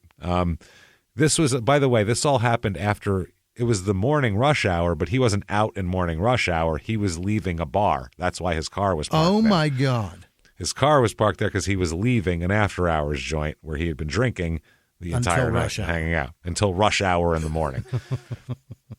When he parked there, it wasn't a problem, but once morning came around, can't park there. So, yeah, it was his prized 64 Thunderbird. That was his ride. He loved it. Yeah. If you put a scratch on it, he'll kill you. Taillights on that car. So how does he fit in that? 64 T-Bird. Don't know. Convertible, maybe? That's all I could think. Gotta be sticking out of the top. So he got, he got into the argument, and the Pistons give him a fine. They give him a $2,000 fine, which is the highest in NBA history. At that point. Yeah, it's huge. I mean, Christ, it's a big chunk of his contract. That'd be like someone getting fined, $500,000 now or $3 million or whatever the fuck people are getting paid. So he's convicted of felonious assault of a police officer, even though the officer testified that Reggie didn't hurt him. He just knocked his hat off. He's still given that. He is given a suspended sentence of nothing, just suspended sentence. I don't know what it is. It's from 60 years ago, but a suspended sentence. And he made the whole week. He spent the whole week making public apologies and telling people he's going to be better. He's going to concentrate on basketball. His lawyer said he would come in here and I would talk to him and I would tell him that if he wanted to make it big, he'd have to stay out of trouble and stay out of those places. I told him he could possibly make $100,000 a year if he took care of himself, and he would say, quote, "I can dig it, man. I can dig it." But nobody could tell him anything. There was something missing that he seemed to be looking for. God, I love that phrase. What? I dig it? Yeah, I can dig it, man. I like that too. It's good shit. The Pistons executive manager, Don Watrick, said, "We cannot prejudge the case, and we will wait until we see what the court does." That's what they said before he got the fine, which is hilarious. It's early silver. There's what that is. Very early silver. He is suspended from the Pistons in 66, so they're going to suspend him the whole next year. Once he gets suspended and fined at the end of this year, he ends up just hanging out at these after-hours joints with his buddies all night. So then he started hanging around some dope houses too, because he starts to get hooked on heroin during his suspension. Wow. Yeah, later on. So he's a fucking mess. Basically, he would go to a dope house, and or one of these after hours joints, and when people would hear he was there, more people would show up. Yeah. So he's what good for happened? Fat pig business. Exactly. So they had these places started having a girl pick him up and bring him there, give him his first fix when he was drunk. That's how they got him involved in it. And they said then they would give him all the free heroin he wanted as long as he'd come shoot it there, because then other people would come too to shoot heroin with Reggie. I guess that's a good business deal because there's only so much heroin you can take, but it's the same thing of pay. It's paying Wild Bill Hickok to play poker here. Yeah. That's all. Yeah. You're a draw. Yeah. You know, instead of having a comic, they had him. Right. That's all. They're not moving Mai Tais, they're moving heroin. Yeah, it's the same principle, though. Nadine said, quote, "He came home one day with blood dripping down his arm. I didn't know anything about dope. I was brought up real strict, and when Reggie said something about a blood test, I believed him. The next night, the other arm was bleeding. I didn't believe him after that, but I was afraid to ask him about it. I didn't want to know." He's doing so much heroin, he's coming home, he's still bleeding? He's coming home with open wounds. Holy shit. Holy fuck, man. Either way, he gets the suspension lifted. The team lifts the suspension, and they're going to bring him back in. They had they said that he's going to have good behavior now. He's good now. He's Except fine. for all the vomiting he's doing. He's doing well. And then he gets arrested again. Yeah. This is all good. He apologized, put it all behind him, and then he and 27 other people were arrested in a raid less than 8 hours before he was supposed to join his teammates for physical exams prior to the first day of Pistons practice. Where'd they find him? At a stink pig? Yeah, a blind pig. Yeah. He's at a shooting gallery is what this is. He's at a shooting gallery the morning of the first day of Pistons practice of that year. Idiot. So he clearly didn't learn shit is what he did. That's ridiculous. He was getting fucking high for that. People are freaking out at this point. They're losing their fucking minds. They're like, he's a mess. How do we even have this guy? He's charged with loitering, and then he's released on a $25 bond because it's just loitering. But it's adding up, though. And the Pistons general manager then said, he'll be on our suspended list, and it could last forever or a year. Yeah, you've got to be so frustrated with him by now. Fuck yeah. He said Reggie caused his own suspension because on Friday he made apologies to everyone through his attorney, and he was fined $2,000, which was an irrevocable fine. He and his attorney said Reggie would never run into any trouble with the law or courts, and if he did, it would call for immediate suspension. The length of the suspension was never discussed by myself, our coach, or our owner. He just made the apology hours before this happened. So this is a fucking disaster. This is a mess. Dave DeBuscher, they're asking his teammates. Dave DeBuscher, who's the star here and also the player coach now. Right. He said, I like him. I really do. He's a very coachable ball player. He always did what I told him to do, but now I'm finished with him. I don't know how Mr. Zollner feels, who's the owner, but as long as I coach the Pistons, Reggie Harding will never play another game for this team. Well, Jesus. Dave only coached that 1 year, so that didn't matter really anymore. So, He said, quote, "I mean, this is just ridiculous," DeBuscher goes on. Just 36 hours after he gives us an apology, he's caught in a blind pig at 4:30 in the morning. They really love that term. That must have been just everywhere. You got to know what a blind pig is, though. Be Otherwise, caught in a blind no pig sounds like you're raping. At 4:30 in the morning. Raping a disabled pig at 4:30 a.m. He got up early to. The blind pig is kept in a small pen, and he got up at 4:30 in the morning to go just have its way with it while the other pigs squealed and howled. Because at 4:30 in the morning, that pig thinks it's just being fed. Yeah, it doesn't really. It gets excited when you come, and next thing you know, boom. And it's not so excited when you come. When you isn't very much less excited then. Yeah, DeBuscher said, even if he wasn't doing anything, even if he was just sitting there, what kind of business is this to be out at that hour when you've got a report for a physical at 10:30 in the next morning? He said, "Listen, I don't want to play warden. If my guys want to have a little fun, okay. I like a few beers myself. I like a little fun. But you've also got to realize where your responsibilities are. What must the young kids think when they read all this stuff about Reggie? I'm sorry, but I'm through with him." So, what must the kids think? They must think the NBA is a party. Weird, right? Jeez. So yeah, the by the way, they when they finally resolved the gun with the bouncer thing, he had one of those guns, one of those lighters that looks exactly like a gun, and then you pull the trigger and it fucking has a thing. So but they still acquitted him of it because he didn't actually have a gun.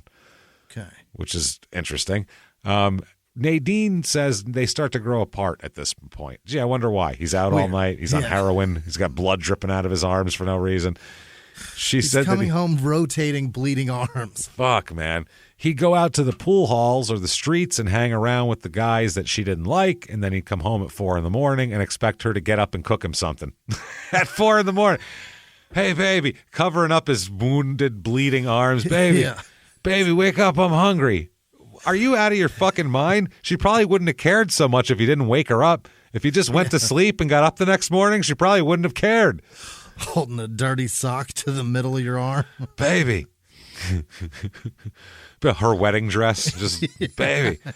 I'm just using it to sop up my fucking junk blood here. Wake up. I want waffles. Oh, man. Holy shit. Baby, wake up. I'm thinking about a Denver omelet. You know how to make one of those? I heard other guys talking about it. She said, I was always supposed to be waiting for him regardless, and I got tired of him not being around. So what she did is she took their 2 small children, which are Reggie Jr., this says Reggie Jr. and their other child, and moved out while Reggie was on a road trip. He went on the road, and she just did that. He Playing found games her somewhere? Yeah. I don't know what he was just out. He found her, and in her words, quote, he just sat there and refused to leave until I promised to get back together with him. He missed his plane and game, and he was fined $500. He told them he fell asleep, but he was here with us. He was playing for somebody. One thing you have to understand about Reggie, this is Bill Irvin here. He loved his kids, but he hated to admit that on the street. He hated to admit on the streets that he loved a woman. He loved Nadine since he was in high school, but in his words, that was not cool to admit that, to let other people know that. What, so you were like, soft? Considered you're a pussy then if you let some woman. Bug? You love this woman? What do you love this woman? You're not supposed to love a woman. You love a car, Jimmy. You love a woman? That sounds kind of gay. You love the You love the way a fender bends, you know what I mean? You like that. You don't like the curve of a woman's thigh and ass. Nobody wants that. Jesus, Reggie, what are you, fucking gay or something? This guy's super gay. He's always talking about how he wants to fuck his wife. What a complete fucking... This guy's gay. He doesn't even want to come hang out with all the rest of the guys till 4 a.m. He's talking about feeling his wife's tits. Like, fucking... It's gay, right? I think he wants to blow guys. That must be what it is. That's bizarre, Reg. It's strange. It's a strange thing. You got feelings and shit. So Irvin said he was in my barber shop one day and he found out Nadine said she was going to divorce him, and he sat down and cried. He cried like a baby because he thought he wouldn't have his family anymore. So he kept going back to Bill Irvin and hanging out with him and asking him for advice. That's funny because a lot of these guys like separate once they're big time from anybody who thinks they're, whatever. So 1965, Nadine has left him. She's not coming back for now. The article title in the paper here, the Detroit Free Press, is Reggie's in Hot Water. That's not good. A circuit court judge orders the arrest of Reggie Harding because he is overdue in child support payments.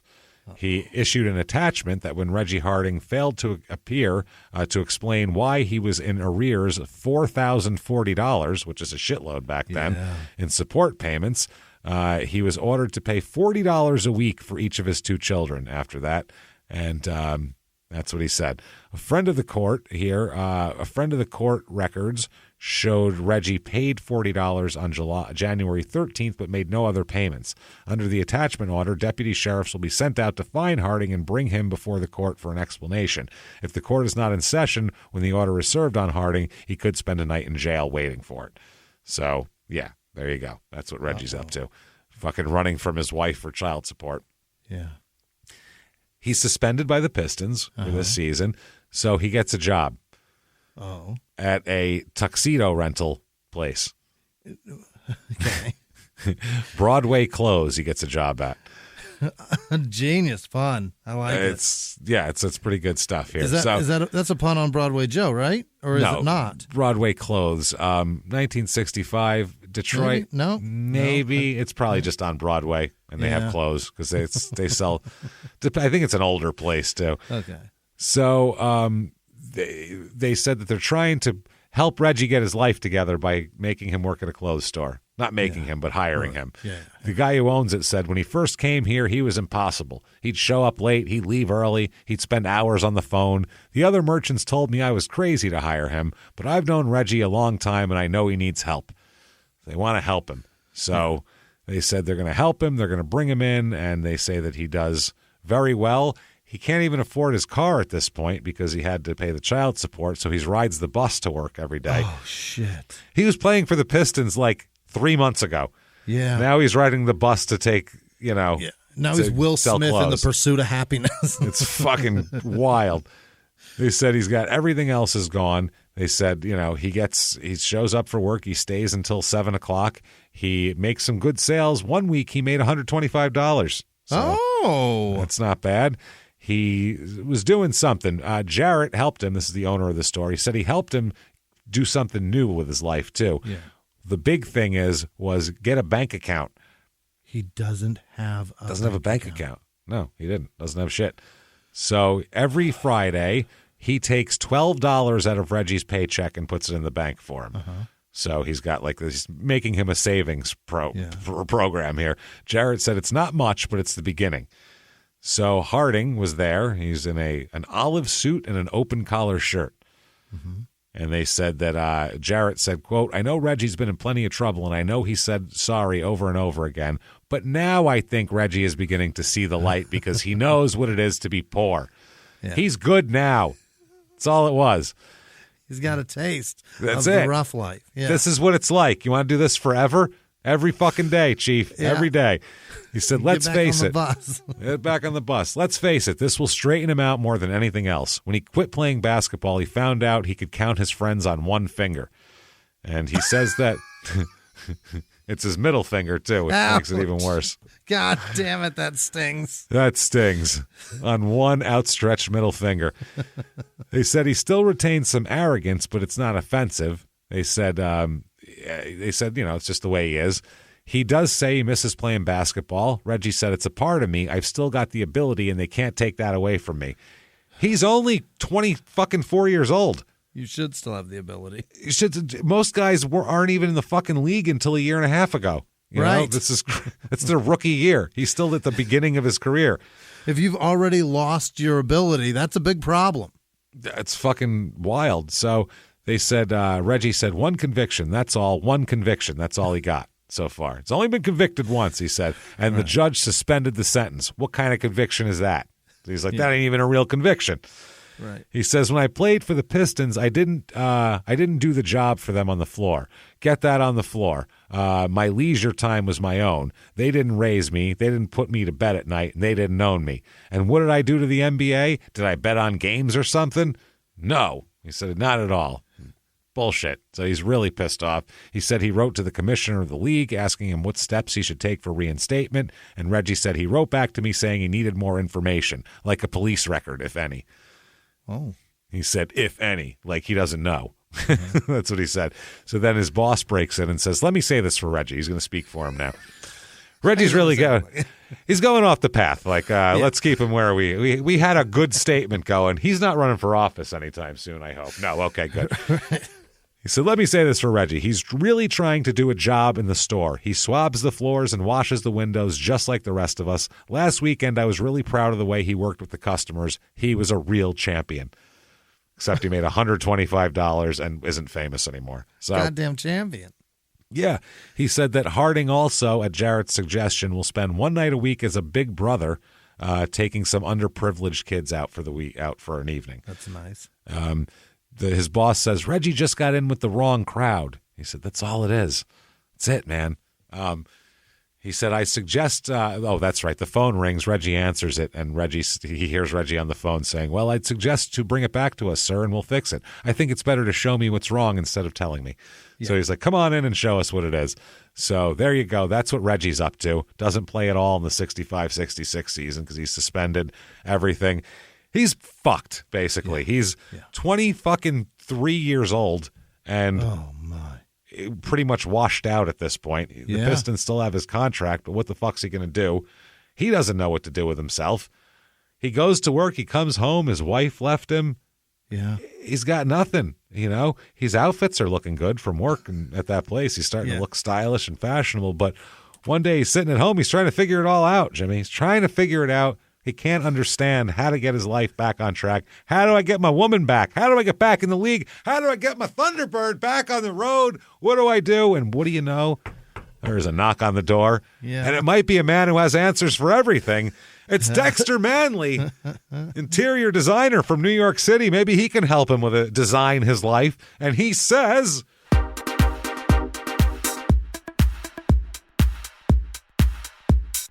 how is it you've come to arrive here? Oh my God. What is your problem? Seriously, dude, like you're a majestic man. I'm just going to say it. Look at you. You're tall, you're striking, you have good clothes on, and you're taking it and you're ruining it. You're taking it, you've taken it, you've put it in the toilet bowl. Yeah. And then you watched it for a minute, just collect water and swell up like a sponge, and then you flushed it. You gave it a chance to soak up just so you couldn't save it, and then flushed it your whole life. You're sad. You're sad. You're a sad man. And you know what else you are, sir? You're white trash. I'm sorry. That's what it is. This is all white trash. It's happening. You're knocking hats off of policemen's heads. This little silly hat. That's crazy. Young girls. Might as well be your cousin. It's like West Virginia over here. I can't even stop with this. This is crazy. I had to physically restrain Vince McMahon from coming in here and just being in love with you. He loves you. Oh my God. Right. When you're done with basketball, huge career in huge. Oh my God, he loves you. You're going to be the giant. It's going to be beautiful. Stop. Stop being white trash. Stop now, please. Poof, in a poof of boas and feathers and everything else. Reggie's very confused, but he also liked the outfit that Dexter was wearing, and he wanted to talk to him about it. He thinks he could have sold him something maybe that would have fit his taste a little more. Yeah. So he wants a comeback come the offseason, Reggie. And they said, would you play outside the NBA? This is an interview with him. And he says, well, I might play if the price is right. Basketball is my living. Yes. They said, would you play with the Harlem Globetrotters? And he said, sure, but I would make that my last resort. Because that's not competitive. Yeah. They said, what if you hear nothing from the Pistons or the league by the time the next season rolls around? He said, I'll probably go with the Trotters. They said, have you talked to the Trotters? And he said, no. I'm going to just go over there and tell them I'm going to play. Just go knock on the door, put a uniform on. They said, if the Pistons or the league don't reinstate you, or you have your attorneys have any court action, and he said, I could take some legal action if it came to that. I think I would have some grounds. You've been asking me questions. Let me ask you one. Do you think my being in a place of illegal occupation, blind pig, was bad enough to stop me from playing pro basketball for good? And the reporter says, no, but don't you think that you've been involved with the police more times than any other basketball player, and that should have some bearing on your case also? Good point. No one else gets in trouble like this, but there's no J.R. Ryder in the league. He is J.R. Ryder. You're it. He's everybody rolled up into one. He said, no, I haven't done any worse things than a lot of players. I've just been caught more times. That's a fucking classic line right there. I haven't done any of the shit that everybody else doesn't. Everybody else does that. I've just been caught more times. I'm the dumbest, is what he just said. Everybody else is inside these pigs, too. I'm just the least careful person in the NBA. That's all. I just like to do it out in the open. He said, no, maybe that's not right. It's been publicized more. I have no criminal offenses except for one assaulting a police officer, also rape and stealing a car. Yeah. And then they said they didn't think that this was just. Sometimes I get involved in things, and if you did them, the police wouldn't do anything. If you, like you, the reporter. But he said that but he spits on the sidewalk, and there you go. He's fucked. That's how it works here. He said there's also football players in Detroit who've done a whole lot of things wrong, but they still play football. To me, they've done far worse things than I have. Yeah. So they said, since you've been in the NBA, what incidents have you been involved in? And he said assaulting a police officer and the blind pig case. They said, was the blind pig incident the one that got you suspended from pro basketball? Reggie says, yes, but I don't think I did anything to hurt the ball club or the association because this was on my own time. I wasn't supposed to be in training camp until the next morning. I had like 6 hours to go. You kidding me? Literally. He said, so I go out and had a drink, and now they say I broke the law like I was going to kill somebody. Understand, this is the way they try to treat me. When I'm playing basketball for those people, I play ball, but when I'm not, I should be able to do what I want within reason. And they said, would you say you're trouble-prone based on all the run-ins with the police? He said, quote, I just lead an average life. Average. I'm not trouble prone. It's just me being who I am, and I've been involved in a lot of things. Just your average 7 foot tall kid raping, fuck up, fucking police assaulting, idiot, career blowing dipshit. Just me. In the 1980s, a rosé swept the country. Hey, Mike, I really like this white Zinfandel. Well, good. Now put it down. We're going to try another one. White Zin became America's top-selling wine. But most don't know that this sweet drink has a sour history. What began in 1986 with counterfeit bottles. A big fraud, a multi-million-dollar fraud. Sent investigators chasing one of the most powerful families in the business, the Licciardis. But the closer the feds got to them, the more dangerous things became. It's a story of deceit. At the time, I was paranoid. Threats. You touch my kids, I will kill you. And murder. With a .22 caliber bullet to the head. What started with a scheme to mislabel wine spilled into a blood-soaked battle for succession. Welcome to Bloodvines. You can binge listen to Bloodvines exclusively and ad-free on Wondery Plus. Join Wondery Plus in the Wondery app, Apple Podcasts, or Spotify. A few miles from the glass spires of Midtown Atlanta lies the South River Forest. In 2021 and 2022, the woods became a home to activists from all over the country who gathered to stop the nearby construction of a massive new police training facility, nicknamed Cop City.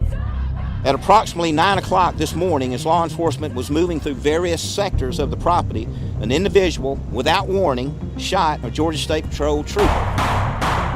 This is We Came to the Forest, a story about resistance. The abolitionist mission isn't done until every prison is empty and shut down. Love and fellowship. It was probably the happiest I've ever been in my life. And the lengths we'll go to protect the things we hold closest to our hearts. Follow We Came to the Forest on the Wondery app or wherever you get your podcasts. You can binge all episodes of We Came to the Forest early and ad-free right now by joining Wondery Plus. They said, you mean because of your prominence? And he said, yes, other guys know I've been in just as much trouble. Other guys I know have been in just as much trouble, but it's just not as publicized. They said, do you think you've had unfair treatment in the press? He said, to a degree. Why is it that every time my name is mentioned, the press reaches back 5-10 years to get something out of my past? It's not 10 years, by the way. You were 13 10 years ago. Things I did when I was a kid. It would be different if I had to serve 10 years in the penitentiary for murder or something like that. And they said, do you think Detroit police keep an eye out for you? He said, well, let me put it like this. I'm sort of conspicuous. I can't hide. They know me when they see me. that's probably true. It's a great point. And at that size, and when you know that, with that self-awareness, why would you do anything? Yeah. And be anywhere that's bad? Then the guy said, since most of your trouble has occurred on the east side, do you think it would help if you stayed away from that part of Detroit? Great question. He said, I think it might in a way, but all my friends are on the east side. I was raised on the east side. I was just one of the neighborhood fellas. Well, you're going to continue to be one of the neighborhood fellas instead of an NBA fucking superstar if you keep hanging out there. He said, because I had talent to play basketball, this is supposed to take the rest of my life from me. Yeah. This is supposed to make a new man of me. It's a choice you have to make. Yeah. Yes. Concentrate on this, or you could get with this, or you could get with that, is the song fucking said. So there you go. Yeah, that's what it is. That's it. He said, I like it. I like living good. I like money in my pocket, driving nice cars, but that's not going to make me tell you to heck with you. You're not in my category anymore. I feel this makes more enemies than friends. I feel this way. If I can make a success out of my life and still be able to reach my friends who didn't make it, that's good. The only way I can do this is to be back with them, which means going back to the east side. I'm respected there. Mm-hmm. They said, do you live on the east side now? He said, no, I live in a downtown hotel. Oh, my God. They said, will it hurt you to sit out a year? He said, I think it'd be better. I've actually lost some weight. And they said, how much did it cost you? And he said, quite a bit, in the neighborhood of $18,000 a year. Shit. What do you do now? I sell clothes a couple days a week. It hurt me quite a bit financially in a lot of other ways, too. They said, what do you do with your spare time? Oh, shoot heroin, hang out at the... He said, nothing much. I get out and do some calisthenics to try and stay in shape. And they said, are there centers better than you in the NBA? And he said, well, I don't want to rank the centers, but Wilt Chamberlain quite naturally. Yeah. And then they said, and Bill Russell? And he said, only to a degree. I could use my weight against Russell, but not against Chamberlain. There's nobody like him. Mm-hmm. They said, do you think that the year you sat out is penalty enough? And he said, yes, everything must have discipline, but I accepted it. And there you go. He said, if I get the chance to play basketball again, I'm going to show everybody what's up. There you go. So he tells everybody that he's trying to get his rhythm back. He's off heroin now, and he's trying to get his rhythm back, as you say, and trying to get into it. And for the next season, Detroit's going to let him come back. Nadine said he had a lot of those white pills around. I didn't know they were methadone till years later. Oh, he's trying to clean up. Yeah, he's on methadone. He was taking methadone while he's playing for the Pistons. I believe he was taking some heroin, too. Yeah, he's chipping. He's definitely fucking chipping, probably, but I can't be sure. So they said, 66, 67. He played in 74 games, only 18.5 minutes a game. So basically cut in half from 64, 65. 5.5 points, 6.1 rebounds.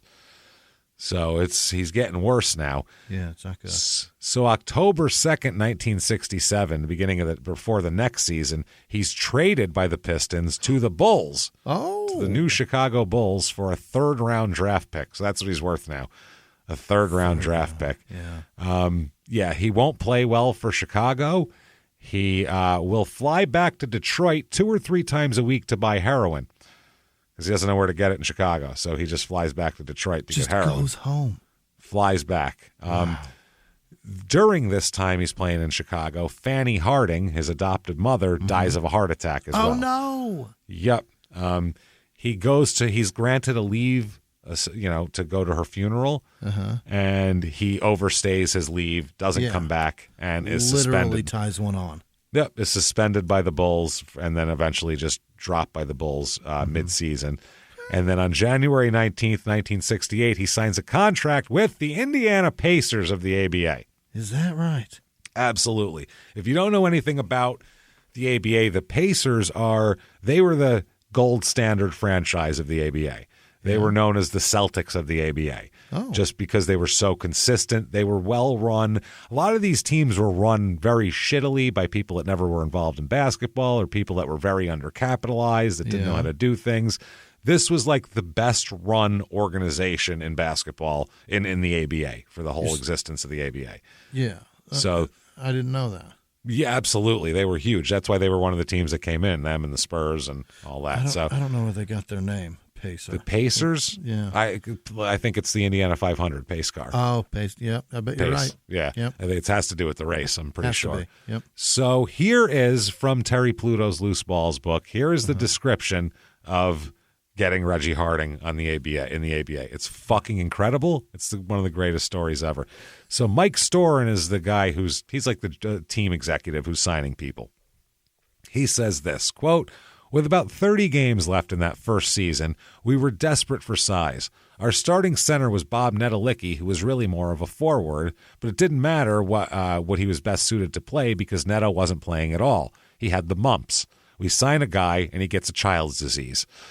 The what? The mumps. He had the mumps. He had giant cheeks. Yeah, I've only seen that. Yeah, I've only seen it in cartoon books. Because they had shots for it, so Right. it didn't exist the entire time that we were children. Yeah, at it was all. nothing. It was a joke.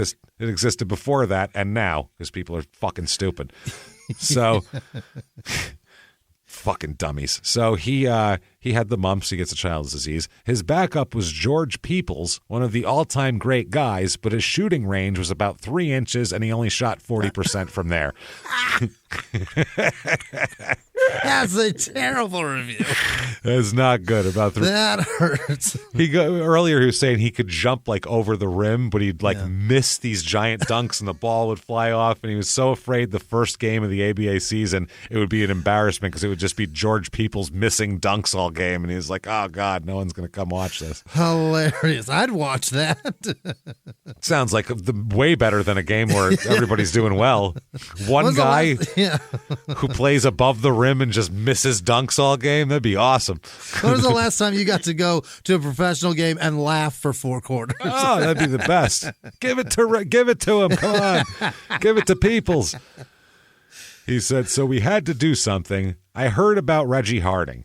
You don't think about signing a guy like Reggie Harding unless you're desperate, and we were. Harding had been with several NBA teams and kept getting cut or traded because the guy was a big problem. One GM told me he was 7 feet of trouble, but I needed a 7-footer, and he was the only one available, and that was because he'd just gotten out of jail." So that's how this starts, like the replacements or something. Like they gotta go get him. He said, "We contacted Reggie, and we were supposed to meet him at the Indianapolis airport at 5 a.m. Dick Tinkham and I were waiting for him." That's another executive from the team.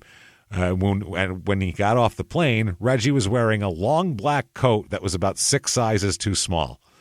He had a pair of tennis shoes slung over his shoulder, tied together by the laces. He thinks he's going to play at the Sandlot. Right now. Like, yeah, I'm just going to go hop on the court. Tinkham and I were sitting there in our coats and ties all proper, and Reggie was looking like a guy who just got out of jail. Well, she was. He was this huge creature, and at 5 a.m, it seemed like we were the only people in the airport. Our team was leaving on a road trip at 9:30 that morning, so we wanted to get Reggie signed fast and get him on that plane with the team. Dick Tinkham says, quote, "Reggie Harding was the biggest guy I'd ever seen. Most of our guys were 6'8" or under. Maybe 1 or 2 guys in the league were really 7 foot. Getting off the plane, Reggie looked awful, as if he had just had to run the obstacle course at Paris Island. We sat down in a booth at the airport coffee shop. Storin was going on and on about what a great franchise we had and what great basketball town Indianapolis is and how great the ABA was going to be. Yeah. You know, you've heard it before. Everything is great. Reggie was paying absolutely no attention. He was looking at the ceiling, staring at his fingernails, doing anything he could so he wouldn't have to listen to Storin. Reggie said, "Man, when you get to the money, let me know, all right?" Don't give a fuck. And let you guys bullshit. And when we want to talk dollars, that's holler at me. I don't give a fuck how good the league is. Can you pay me or not? Yeah, let me know when we get to that point. I'm going to be over here. Tinkham said, "Mike, I think he wants to hear the offer." Mike said, "Half the season is over. We're prepared to give you $10,000 for the rest of the year for 30 games. So Reggie said, "My man, if you wanted to buy a Cadillac, would you just take enough money to buy a Chevy?" You buying an Impala or a Coupe de Ville? Come on, man. Reggie said he had a plane ticket back to Detroit and he was going to get on it. I knew we had to do something. Meanwhile, he's got nothing going for him. He goes back to Detroit. He's going to work at the clothes shop. So they had no idea how much leverage they actually had. Trying to buy a Versace or a Hugo? What you want? Let's talk. What you want, man? You betting that? Not even polo. It's Polo Club. It's Beverly Hills Polo Club. They sell that shit. Nah, that ain't polo. Reggie said he had a plane ticket back to Detroit. He's doing that. We had to do something. Nedelicki had the mumps. We were getting our brains beaten out every night, and if Reggie walked out, it was just going to get worse. I said, Mike, why don't you go see if you can hold Reggie's plane for a few minutes? Mike took the clue and left. I said, Reggie, take this pen and piece of paper and write down what you want for the rest of the year. Oh, okay. Wow. He took the paper and pen and he wrote down $15,000. Okay. I said, quote, okay, here's how you can get that money. By the way, that's when you know you're getting fucked when someone says that. Here's how it's possible. When you got off that plane, you said we'd win the ABA title if we signed you, right? And Reggie said, piece of cake, man. Just no problem. I'll dominate. Yeah. I said, well, here is what we'll do. We had 30 regular season games left and about 20 in the playoffs if we were to win the title. I said, that's 50 games, okay? We'll pay you $300 a game. Okay. And if the Pacers win it all, that's 50 games and you'll get your $15,000. If we win it all, if. A lot of ifs tied to that. $300 a game, win or lose, if we win. Yes, with $300 a game no matter what. But if we win it all like you say we're going to, you'll make the money you say you want. Right. So you got to do what you got to do. Mm-hmm. Reggie said, does that add up? And I assured him that it did, and he signed it. He didn't do 3 times 5 very well. Is that the right math? Remember, he's a brat. He's always spoiled. Does that add up? Does that add up? And then he signed it. I like how you said it too. I assured him that it did, and he signed it. That is fantastic. I love that more than anything. It's so funny. So he signs this contract for $300 a game. Mike Storin says, quote, the contract Tinkham gave Reggie was unbelievable. It was all incentives based on how many games we played, how far we went in the playoffs. Nobody should ever agree to a contract like that. He should have just taken the $10,000 we offered him. So we got the deal done, and then I sent Reggie out with our trainer. Our team all wore suits and ties on the road. Reggie said he didn't have one, so I sent our trainer out to buy him one. We got Reggie some clothes, got him on the plane. I told Larry Staverman, which is the coach. Yeah. He was drafted too. Yeah, he was earlier. Yeah, now he's a coach by now. If Reggie, that was fast. If Reggie doesn't comply with the rules, he doesn't play. That's what they said. That night, about 6, the phone rang in my kitchen. It was Staverman saying that Reggie refused to wear a coat and tie to the game. Remember what the wife said too? He told Reggie that he wasn't going to play, but Reggie just put on his game uniform and said he was playing. Uh-huh. I said, Larry, tell that son of a bitch that he's not playing. Go back in there and tell him that. I could see that Staverman was scared to death of Reggie Harding. Yeah. I'm not telling him. You tell him. You fucking tell him that. It was just one problem after another with the guy. He wouldn't go to practice. He was late for team flights. Once he said he had to leave the team to go to his daughter's funeral, which we fell for hook, line, and sinker. Of course, he didn't have a daughter. He actually did have a daughter. Her name's Rachel, but she's definitely not dead. Not dead. He said that I have to go to my daughter's funeral. That was his lie that he told. Not a bad lie. If you're looking for little Regina. If you're looking for people just to blind faith believe you, there it is. Yeah. I mean, they can't say you're full of shit. It actually is true, but yeah, poor little Regina. She had to go down. On the road, this is a crazy story. On the road, we had a roving roommate system so cliques wouldn't form on the team. So you different roommates all the time. The Pacers were playing in New Orleans, and one of our best shooters, Jim Rayl, R-A-Y-L, went 1 for 14 from the field. Oh, shit. I told my wife, that damn Rail was probably out all night in the French Quarter. When he gets home from this trip, I'm going to kill him. So they were pissed off. The team's pissed off. Rail was one of those high-energy guys who never stood still. The players called him Tweety Bird. That was his name. That was the equivalent of being like, meth tweaker. Like that was 60s tweaker, Tweety Bird. The guy that's everywhere. Rail told me, they yelled at him, and Rail told me it was midnight. I was in bed, and the lights were out. I heard Reggie come in, because they said he called him into his office, and he said, Mike, you don't understand. I was rooming with Reggie. And he's like, what the fuck does that have to do with anything? And he said, it was midnight. I was in bed. The lights were out. I heard Reggie come in, and I heard him going around the room. It was still dark. Then I heard him close to me. He turned on the light, and there was Reggie standing by my bed, holding a gun to my head. He said, Tweety Bird, I hear you hate N-words, but obviously he said it. Oh, my God. Yeah, midnight, you wake up to 7-foot-tall lunatic Reggie Harding on God Holy knows God. what. Accusing you of being a horrible racist. Rel said he didn't. Oh, no. Yeah. Au contraire, sir. Oh, somebody lied to you. Oh, boy, did they lie hard. And he kept talking to Reggie and finally got Reggie to hand over the gun. When Reggie did, Rail took all of the bullets out and said, Reggie, let's go to bed now. We've got a game tomorrow. What do you say? Let's just fucking not shoot each other, okay? Right. How about that? Rail turned out the lights, and then he heard Reggie getting up and moving around the room. Rail turned the lights back on, and there was Reggie pointing the gun at him again. Reggie said, you don't think I only had 6 shells, did you? Oh, my God.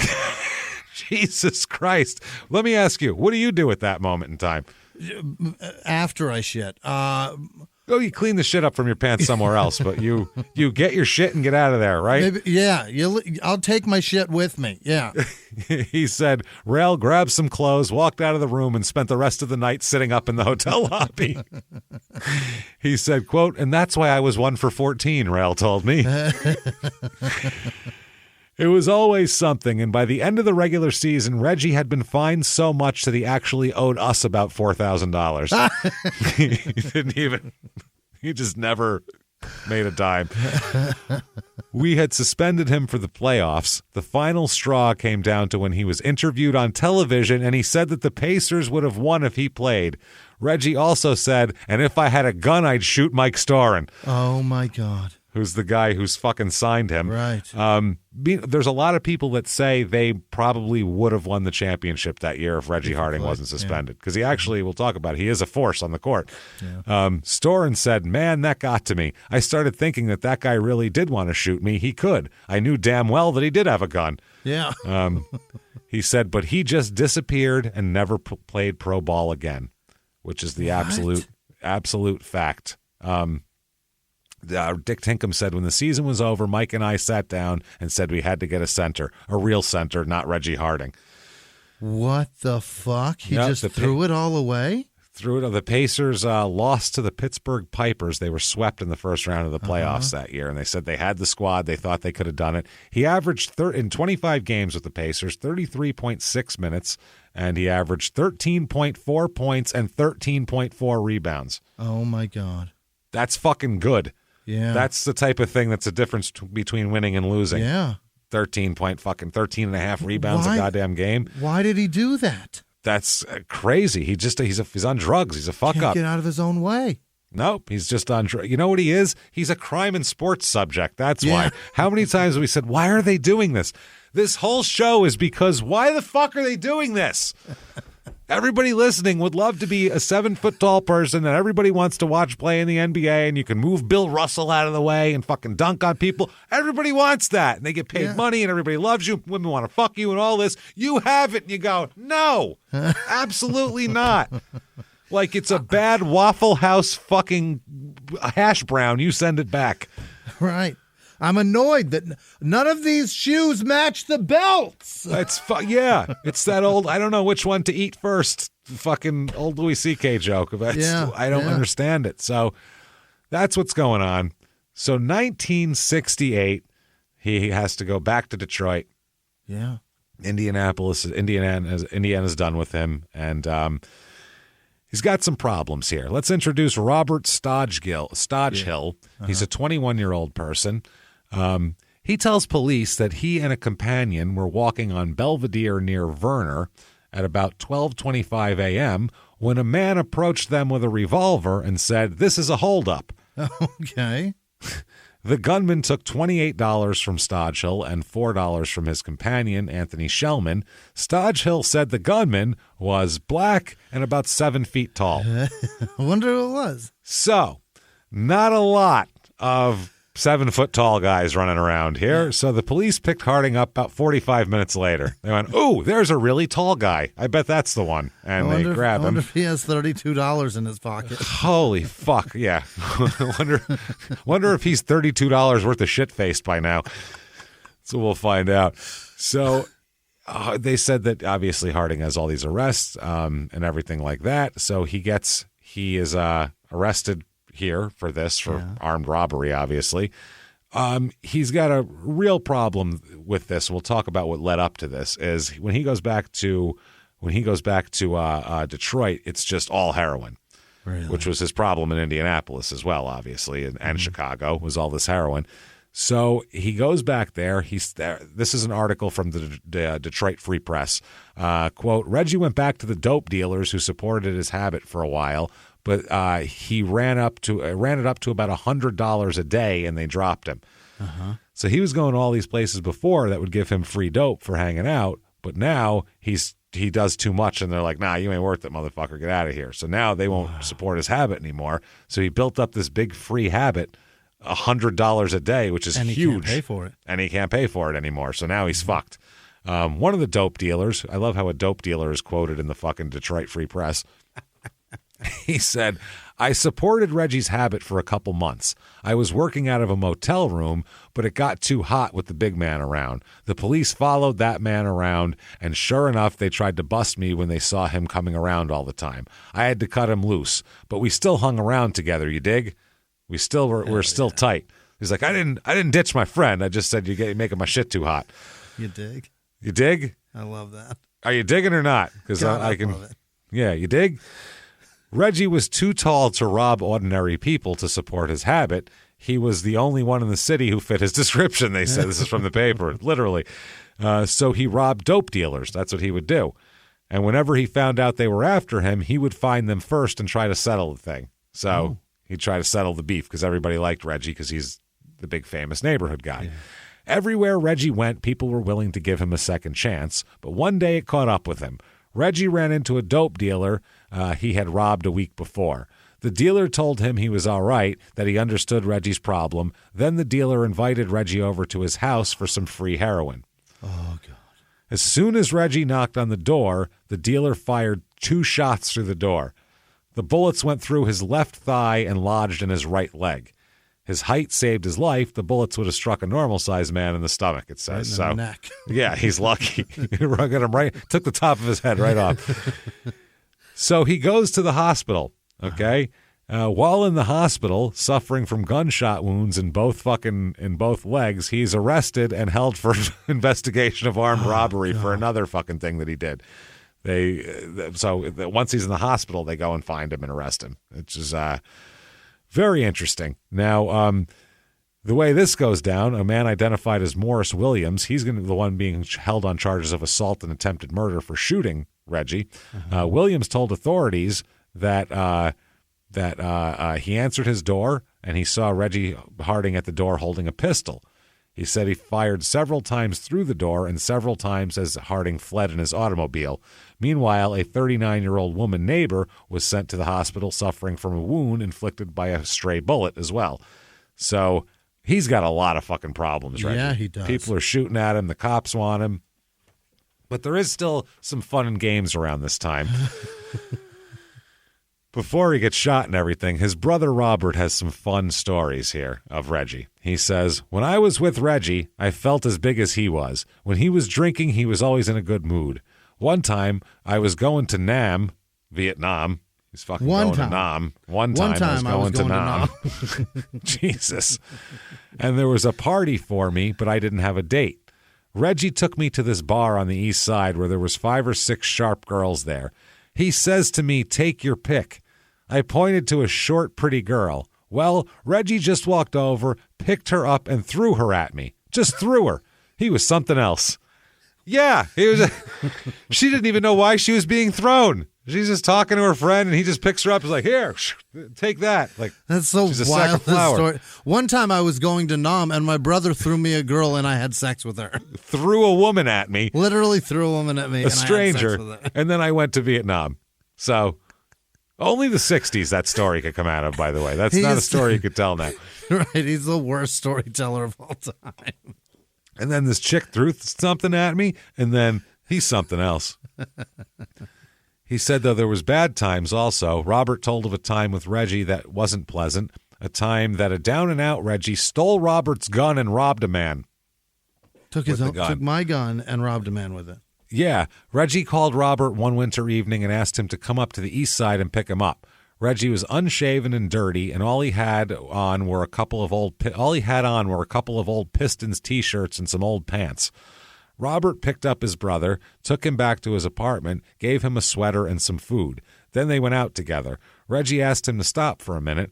Reggie walked into a bar, walked out with a man, then came back to the car and gave his brother some money.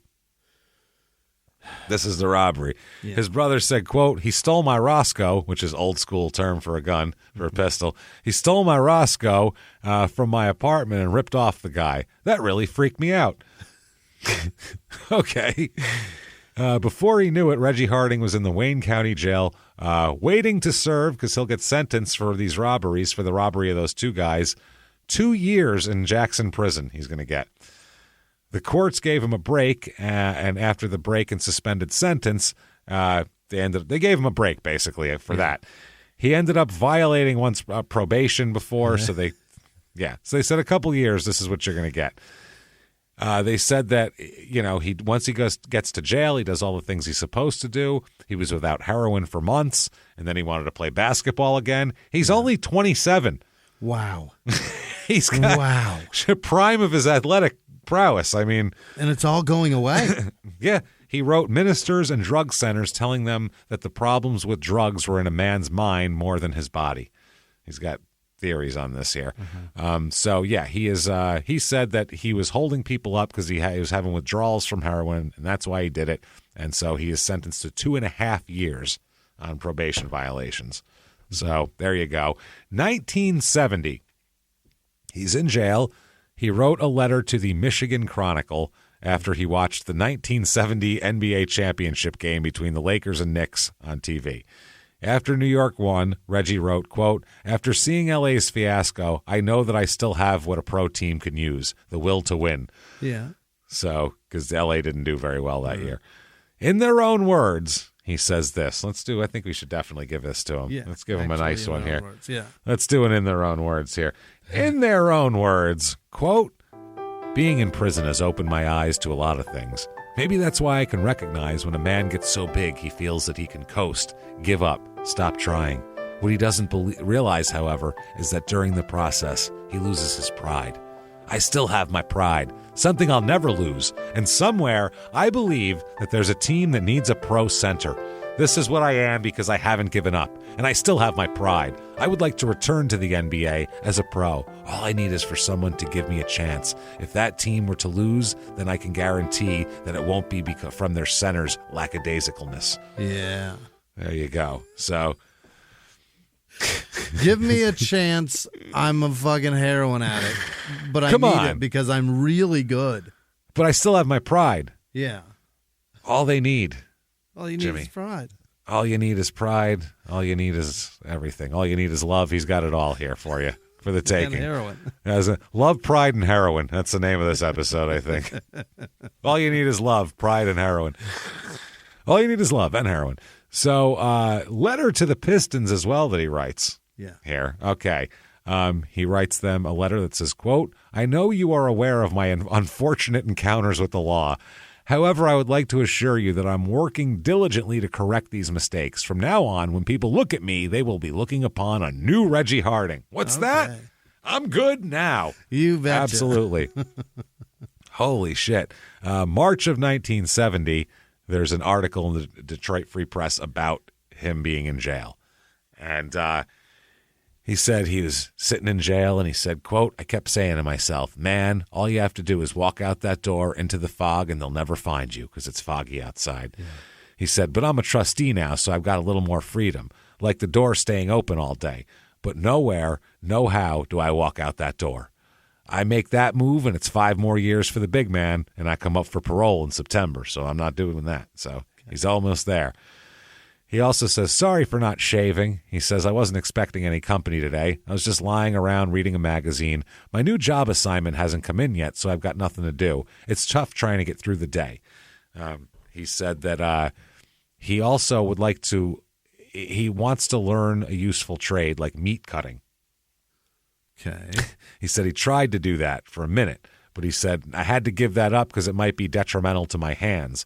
A lot of guys slice their thumbs and fingers off while they're learning. I don't need any of that. Because use the fucking cut-proof gloves. I don't know if they had those back then. Butchers don't put that shit on. Butchers just fucking, no, they don't. They just do it? They just hack that shit They up. got to be missing fingers, a vast majority of them. Most of them are, yeah. Yeah. I'm surprised people don't ask you if you're a meat cutter. Yeah, well. Cutting meat, I mean, they might put it on now.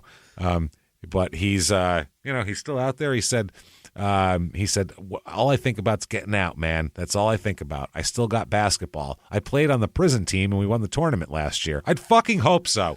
I'd hope that in the prison, no one's better at you than basketball. Let's be honest here. As much as we've done on this show, there might be a hell of a basketball team out there in prison. Well, if they're that good, they won't get sent to prison, though. That's what it takes a lot. Yeah, they got to be completely washed out before they'll actually sentence anybody to prison. You gotta really care more about heroin than basketball. Yeah, and he might be the only one. They said, well, what were you averaging points-wise? Like they have a statistician at the prison. Yeah, and he's like, I don't know, 72? He said, my average, I don't know. I wasn't concentrating on that. It was something to do with the time I had. Now I just get to play in intramural ball because I'm a trustee. That's no challenge at all. But basketball, this is my gift, man, the talent I was born with. And if the Pistons are willing to give me the chance, I'll play for them. If you've got the bread to pay me, I'll play for you. The bread. If you got the bread, I got the ball. He said, let's face facts. I'm a better center right now than anyone the Pistons have. I need them more than they need me, but I've got something to offer them. I'm what you might call a gate attraction. Really? Come one, come all. See the rapist, junkie, armed robber play basketball. Maybe that's saying something about how bad the centers are there. Maybe. He said, your paper sent you here to do a story on me. They haven't forgotten the big man. People know I'm here. I'm from Detroit and I'm liked here. Yeah, but this is to see how far you've fallen. This is the opposite of a fluff piece. Right. This is not good. He said, given proper adjustments and the proper chance, I know I can make it back with them. So he said, I've learned my lesson this time, though. He goes, I concentrate. I keep my mind on basketball. He said, give me the chance, man, and I'll make it. He said, I can do it. He said, this time it's different. This place here, man, it does something to you. This is no place for no man. I never knew what the consequences were before. I'm man enough to realize the mistakes I've made. I can't undo what's been done. I'm paying the price for it. You understand? You dig? I dig. You do, Jimmy? Do you dig or do you not dig? I can dig it. Okay, I'm just saying, just making sure you're digging. He said that this is 2.5 years I can never get back. You understand? You dig? I dig. Years I can't spend with my family. It would make any sensible man wake up. I owe myself a chance. Not so much for myself as for my family and friends. This is a setback I'm having right now. Just a setback. He said, I'm not the type of man who gives up. Everyone judges me by my past. But really, what did I do?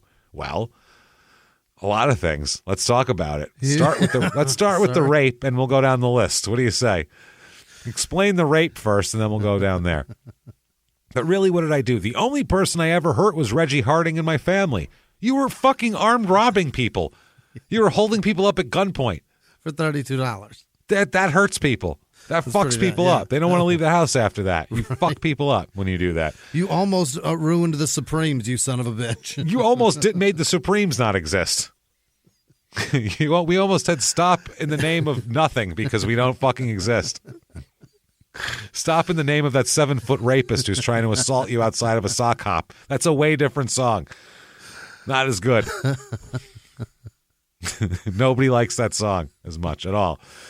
So he said that. Then he goes into a little whataboutism also. He said, Somebody like Denny McClain, who we've also done an episode on, he's We're a total aware asshole. he's bad. Yeah, it's a bad Somebody man. like Denny McClain gets in trouble and they're taking up collections to help him meet his house payments. Nobody once said, hey, Reggie's in trouble, maybe we can help him out. I had a family too, but no one seemed to think about that.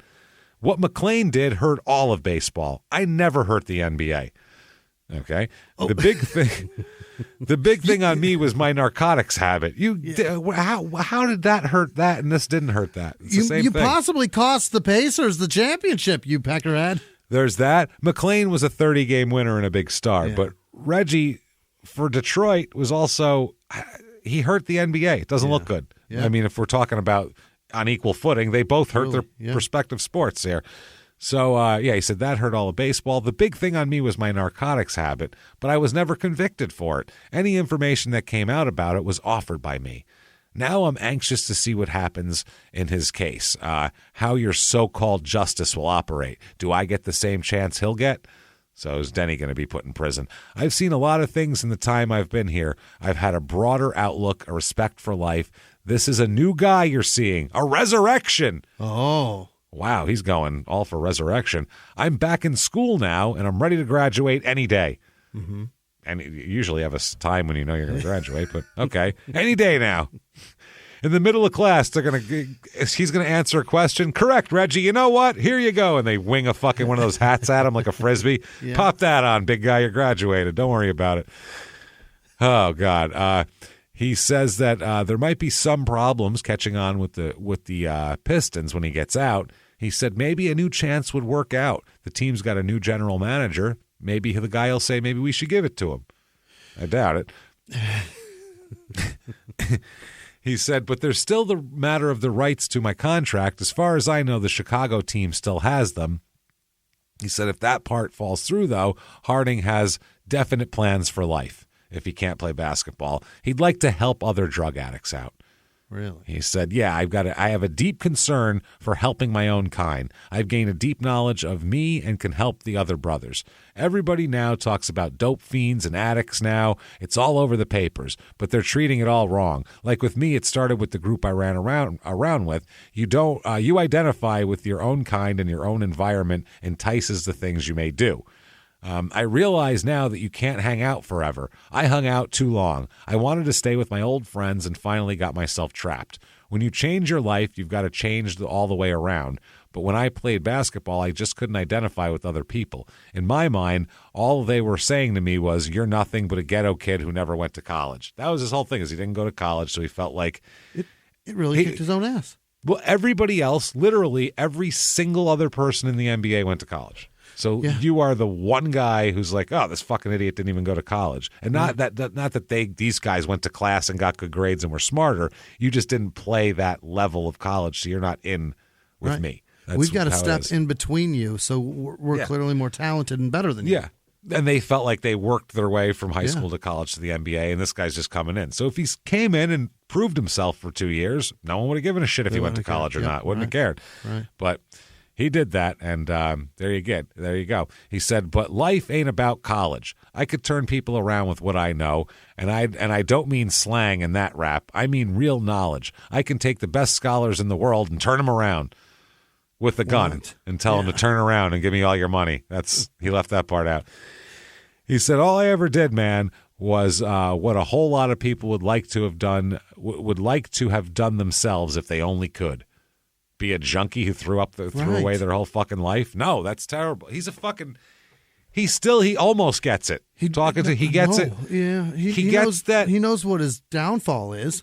He knows what he has to say now, I think, is mainly what it is. He knows that he has to say, I was on drugs, and it's all drugs, and now it's not drugs anymore.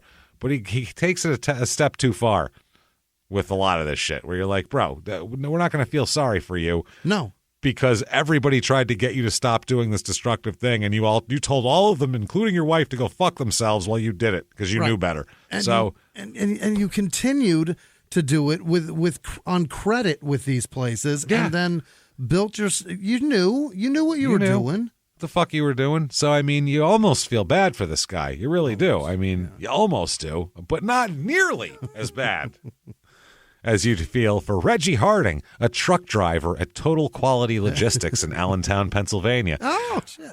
There we go. Reggie Harding, material management for some company in the greater Richmond area. Reggie Harding, payroll manager at Mark Monitor in Boise, Ohio. I wouldn't trust this guy with the payroll.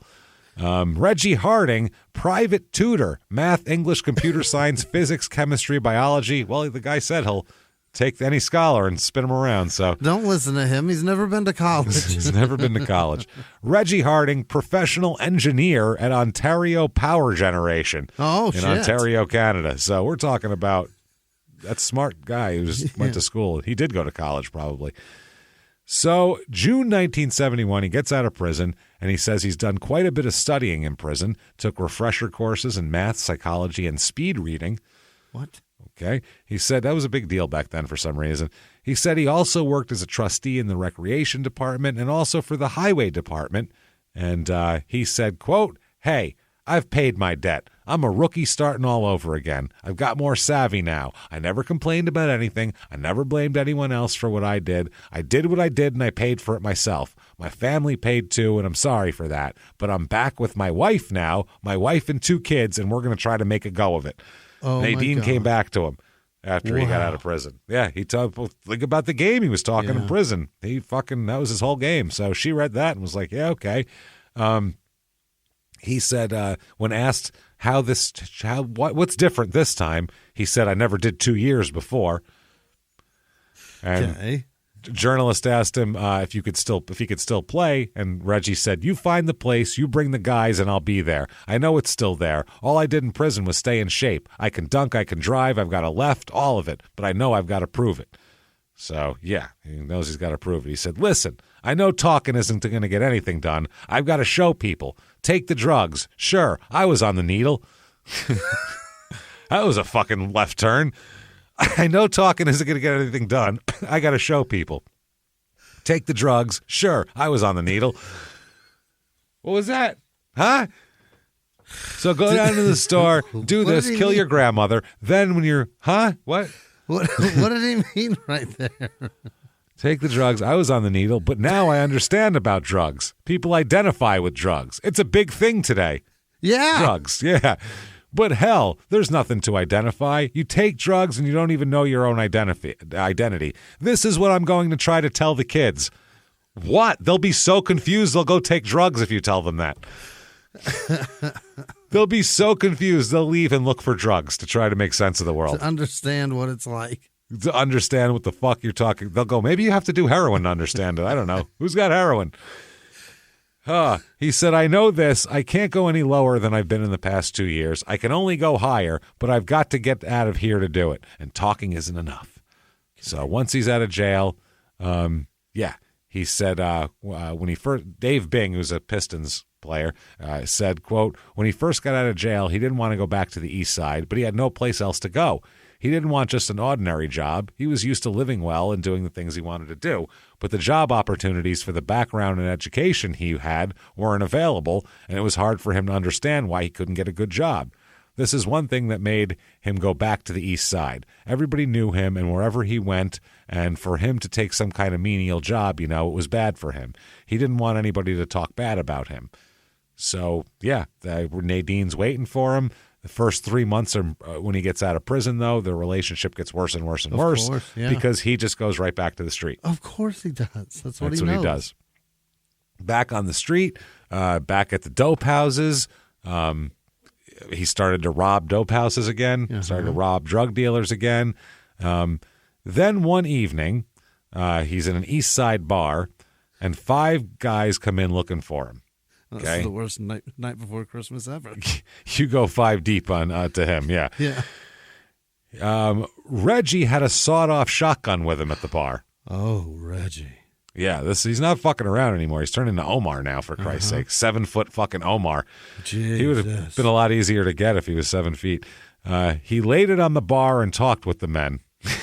"Can I talk to you, gentlemen?" "Sure. Come on up, pull up a chair." When you're standing there with a fucking sawed-off in your hand, you're ready to have any conversation. What conversation you want to have? Yeah. Sure. After 20 tense minutes, they began to talk and joke, and it was all right. Reggie promised not to rob any more of the neighborhood dope houses. Okay. They're treating him like Omar, too. Like they have respect for him. They go up to him rather than just kill him. They're like, hey, can you stop robbing us, please? That's fucking wild. I want to tell you what you're doing to our profits. Listen, our profits are sinking fast. Yeah. Reggie went to an organization called We Care, which is run by ex-convicts to help other ex-convicts. He just walked into the office wearing some gym shorts and an old Detroit Pistons sweatshirt. That was all he owned in the world. So they called Billy Rogers, who was the Pistons promotion and sales manager. Rogers said, quote, I came over and picked him up right away. I always felt close to Reggie. I've always tried to help him when I could. I couldn't believe it. There he was, sitting with nothing but shorts and a sweatshirt on. He looked so big and so helpless. So Reggie told this guy he wanted to start over again, and he was good now, and he said he was getting off the heroin for good. He named 8 friends of his who had been killed in the last 4 months, and he was afraid his turn was coming soon, he said, so he didn't want that. Rogers took him out and bought him $300 worth of clothes, and then the two of them picked up Reggie's children and took them shopping. Oh. So it looks like Dad's buying you stuff. Good for the kids. Yeah. Reggie was like a kid at Christmas. He was really happy. Then he got on methadone, and he said once he was on methadone, he visited his wife more often, but he also visited another woman who he had written nearly every day since he was in prison. He found somebody. Shit. He's got a love after lockup situation Sure going on does. as well, too. I wish this show existed then. God damn it. So she was in love with him, and he told her that he loved her, but he also said he loved his children and all that type of shit. Yeah. So, she said, quote, this is the other woman, we were planning on getting married. We were going to make a new life together, but I don't know. He liked the people out there on the streets. I didn't go there with him. He said they were down-to-earth people who respected him and loved him for what he was. Uh-huh. Yeah, people who didn't judge him because they were doing worse things. That's what it is. So he went to see his old friend Bill Irvin, and Reggie, who called his son, by the way, he brought his son with him, Reggie Jr., who he calls Buster. Okay. Buster Harding here. He said, if anything happens to me and Buster comes to you, I want you to treat him just like you treated me, he tells Irvin. He says, I could never understand you, Billy. You could make a lot more money. You could do a lot better. But here you are in this one-chair barber shop. I know you love your family, and that's something I wanted more than anything. So this guy said that Reggie had a habit of adopting his street friends. So tons of people would say they were like related to him when they really weren't. And his girlfriend said, Reggie's side piece here said, you really want to know about Reggie? Go out on Kirchevel. That's the street, and ask them at the family hour. There's that. All right. So August 28th, 1972, he stops in at Bill Irvin's barbershop and says, do you think I can make a comeback in the pros? And he tells him, Reggie, you can be anything you want to be. Yeah. By the way, the end of August, his real mother is shot in a card game and killed. Shot during a card game and killed. What? Where is she playing cards at? That's what I'm saying. We're talking about she's in her 50s, 45-year-old lady Yeah. fucking being shot in a card game. That's crazy. That's wild. So September 1st, 1972, Reggie Harding hanging out on the corner, trying to get his life together. He's all fucked up, basically. He's trying to get back. Right now, he's not doing heroin. He's been taking methadone for the last 2 months. Yeah. Trying to get it back together. The next Monday, he's supposed to start a job in a factory. So like a real job where he's got to go 5 days a week and do all that kind of shit. He's even going to church twice a week now. He told his friends he was going to get all the help and strength he could from every place he could because he needed it. Clean it up. Needed people to support him and have a bigger support system that weren't street people. So, Bill Irvin, his friend here, he was getting up at 6 a.m. every day to run with Reggie and throw the ball around. Reggie was riding a bicycle around to help him get in shape. So Reggie's trying to get in shape. He's still only 29. Crazy. Or 30. He's 30 now. Crazy. So he could still play. Everyone said people couldn't believe he was actually getting in shape, but he was doing that. This particular day, he spent several hours on the morning trying to get some friends together to play basketball. He wanted to get a game going. He told his friends that he was going to show those big shots downtown that he could make a comeback. He said that he doubted anyone would ever sign him again. He'd tell his real friends, but he said he was going to give it a try, and at very worst worst case scenario, he'll be in great shape. What are they going to do? Tell me no? And healthy. All right. Well, Yeah. now I can run. Now I can run. So he's trying to do this. He is, though, on this day, standing on a street corner drinking from a bottle. So that's what he's doing right now, hanging out, bullshitting with his friends. He'd been seeing a guy named Carl Scott a lot, 26-year-old guy, for the last couple months here. One of the guys who hangs out on the corner with him, basically. He'd known him forever, but never knew him really well. It says Reggie's the type of person who would give anybody his last $5 in the world. Like, if he had good friends, he'd buy a round of drinks for everybody with his last $5. That's how he was. In the past month or two, Scott had become one of his good friends. And, Scott's just a street guy. He spent a couple of assault bids he did in jail, but nothing big, nothing crazy. They started hanging around together. Scott had just gotten out of jail about 4 months ago. Reggie got out, the year before.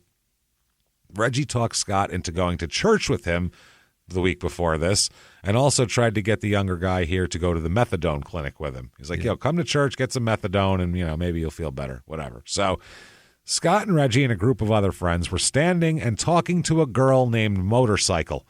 Yeah. How do you think she got that nickname? Because everybody gets a ride, I'm sure. That's how that came out. Somebody fucked her with a motorcycle. Somebody fucked her on a motorcycle or something like that. So that afternoon, they were all standing around talking to Motorcycle. Later on, they said all of a sudden, Carl Scott slapped Reggie in the face. What the fuck? Which seems like an insane thing to do. I don't think I would do that. Seems ballsy. It was sudden and unexpected, and no one could figure out why the fuck he did it. Everyone was like, what the fuck was that about? They said that Reggie would rarely hit people unless he was robbing them or something like that. He wouldn't hit anybody. But Reggie's favorite trick was, when someone was fucking with him, he'd pick the other person up, basically pick them up, hold them over his head, and then just drop them. That's what he'd do, like a giant would do. Pick you up, drop you, and then say, quote, don't mess with the big fella. That's what he would do. So Reggie turned to Scott and said, are you for real? And Scott said, yeah, I'm for real, N-word. They're both black, but he was throwing that. Yeah, I'm for real, N-word. And then he slapped Reggie again. So Reggie slapped Scott back and was ready to hit him again. And Scott kind of backed off and said, whoa, you're going to fucking hurt me. You're going to hurt me if we get in a fight. So Scott is all embarrassed now. I don't know why he slapped him to begin with. What did you expect? Right. The guy's big. Why are you going to slap the 7-foot guy? So Reggie let him go, and Scott ran away, and he was so upset that he just got slapped around and started it that he went on some porch steps and started crying. Just sat on somebody's porch and started crying. Yeah. Reggie asked the other guys on the corner did I do the right thing? Should I have not hit him back? That was fine, except for that crying part. Yeah, well, they said, no, this guy's fucking crazy. Slapped you for no reason. What are you supposed to do? So Reggie said, yeah, I guess so. So he started walking to his friend's house, and he stopped at a street corner to talk to a couple of girls. Here, Reggie does. A car stops around the corner. Scott's in the car. He gets out with a pistol and walks up to Reggie. Oh, boy. Reggie looked down at him, and he didn't think Scott would shoot him. So they're good friends, and there's nothing. This is crazy. What the fuck are you doing? So Reggie said to him, not in a mocking way, just saying because he didn't think he was serious, he said, hey, if you shoot me in the head. I don't want to feel the pain. You know what I mean, man? You dig? Uh-huh. And Scott pointed the gun at Reggie's head and fucking fired. He shot him right in the head. He did. Reggie looked down at him with a bullet in his head and said, why? Man, you shot me. What the fuck? So after this, Scott raises the gun and fires and shoots him in the head again. Yeah, you have to. And then he ran to his car and hopped in the car and ran away. Scott will be charged. We'll talk about that later. So there's Reggie bleeding on this fucking sidewalk here. Yeah. A bunch of the locals call the ambulance. The next day, he dies in Detroit General Hospital. Wow. At 30 years old. Unbelievable. Dies at 30. 2 gunshots. Scott ended up being charged with first-degree murder. And, that was that. So he's buried. We'll talk about his funeral was at Great Mount Carmel Baptist Church, which is down the street from the old Eastern High School building, which is now a burned out nothing. It burned down. Wow. Yeah. Hundreds of people came for the funeral, actually. Sure. They know him. A couple of the writers said that the, the sun's shining, that's all nice. A couple of Mike Storin said he went to the funeral, the guy from Indiana, and he said, yeah, after he was shot, I went to the funeral. He goes, I was one of only 3 white people there, which, yeah, he's from fucking east side of Detroit. He's not really. Now you know how he felt on the farm. Exactly. There you go. So this is all happening. Everybody's trying to figure out why Scott killed him. What the fuck? The super weird part is, though, 2 weeks before, when Reggie's real mother, Lily Mae Thomas, died, she was shot to death in an argument with her husband during a card game. So that makes more sense. At her funeral, couples night, yeah. Jesus Christ. I don't make it men versus ladies, for Christ's sake. They are on the same team. They didn't get along. So at her funeral, Reggie stood for 15 minutes over her coffin and instructed the funeral director how he wanted his own funeral. He was planning it at his mom's. So people thought he was drunk or something, but maybe not. The flowers on the altar were just what Reggie wanted. He asked for 2 special floral arrangements, a basketball backboard and a Cadillac. They were on the altar, the symbols of the 2 lives that Reggie tried to lead. And there you go. The backboard was made of red and yellow roses, represented Reggie there, and the Cadillac was, they don't say what it was. Oh, black and white flowers is all they say it was made out of. So that's what he got. What's said about him, this is somebody speaking at his funeral, what was so unique about Reggie is that he wasn't just 7 foot tall. He had a great gift of playing the game. He was quick and graceful and coordinated. He was the only one to be signed out of high school. I don't believe that it's all over. We can say we gave him a fair chance. We owe him. Reggie Harding is dead. We've lost a great, great man. They had a mile-long funeral procession. Wow. So that's pretty cool. When they arrived at the cemetery, they found out the cement vault was too small for the 9-foot casket that he's buried in. We didn't measure first? So Nadine became hysterical when the funeral director told her they'd have to leave. You guys got to go. I'll take care of getting him in there. We'll wonder how that's going to happen. But we're going to cut him in half. We'll put 2 doors. That's it. They said, well, big fella isn't ready to leave us yet, somebody said. So that's Reggie Harding. He's dead. Now we'll talk about Reggie Jr. Oh, boy. June 1983. Okay. Jeff Dudley is he lives in Troy. He's 18 years old. He's a B plus student at Oakland Community College. He has like a couple of jobs. He's like a well-dressed kind of a kid. Yeah.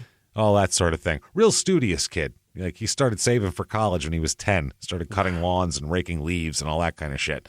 Had a summer job at the Parks and Rec department, sweeping shit up. He had 2 years of Burger King also. Uh-huh. Now he works at a clothes store and everything like that. So he's doing great. He's doing great. He said, I like to see the new clothes before everyone else and see how the stores price them. See why my dad did this. Got to slap my Cavaricis on before anybody else gets to him. You know what I'm saying? So he needed his own car, and he was splitting college expenses with his parents. So he went to work at a restaurant 2 days a week, and he's doing all that kind of shit. So he's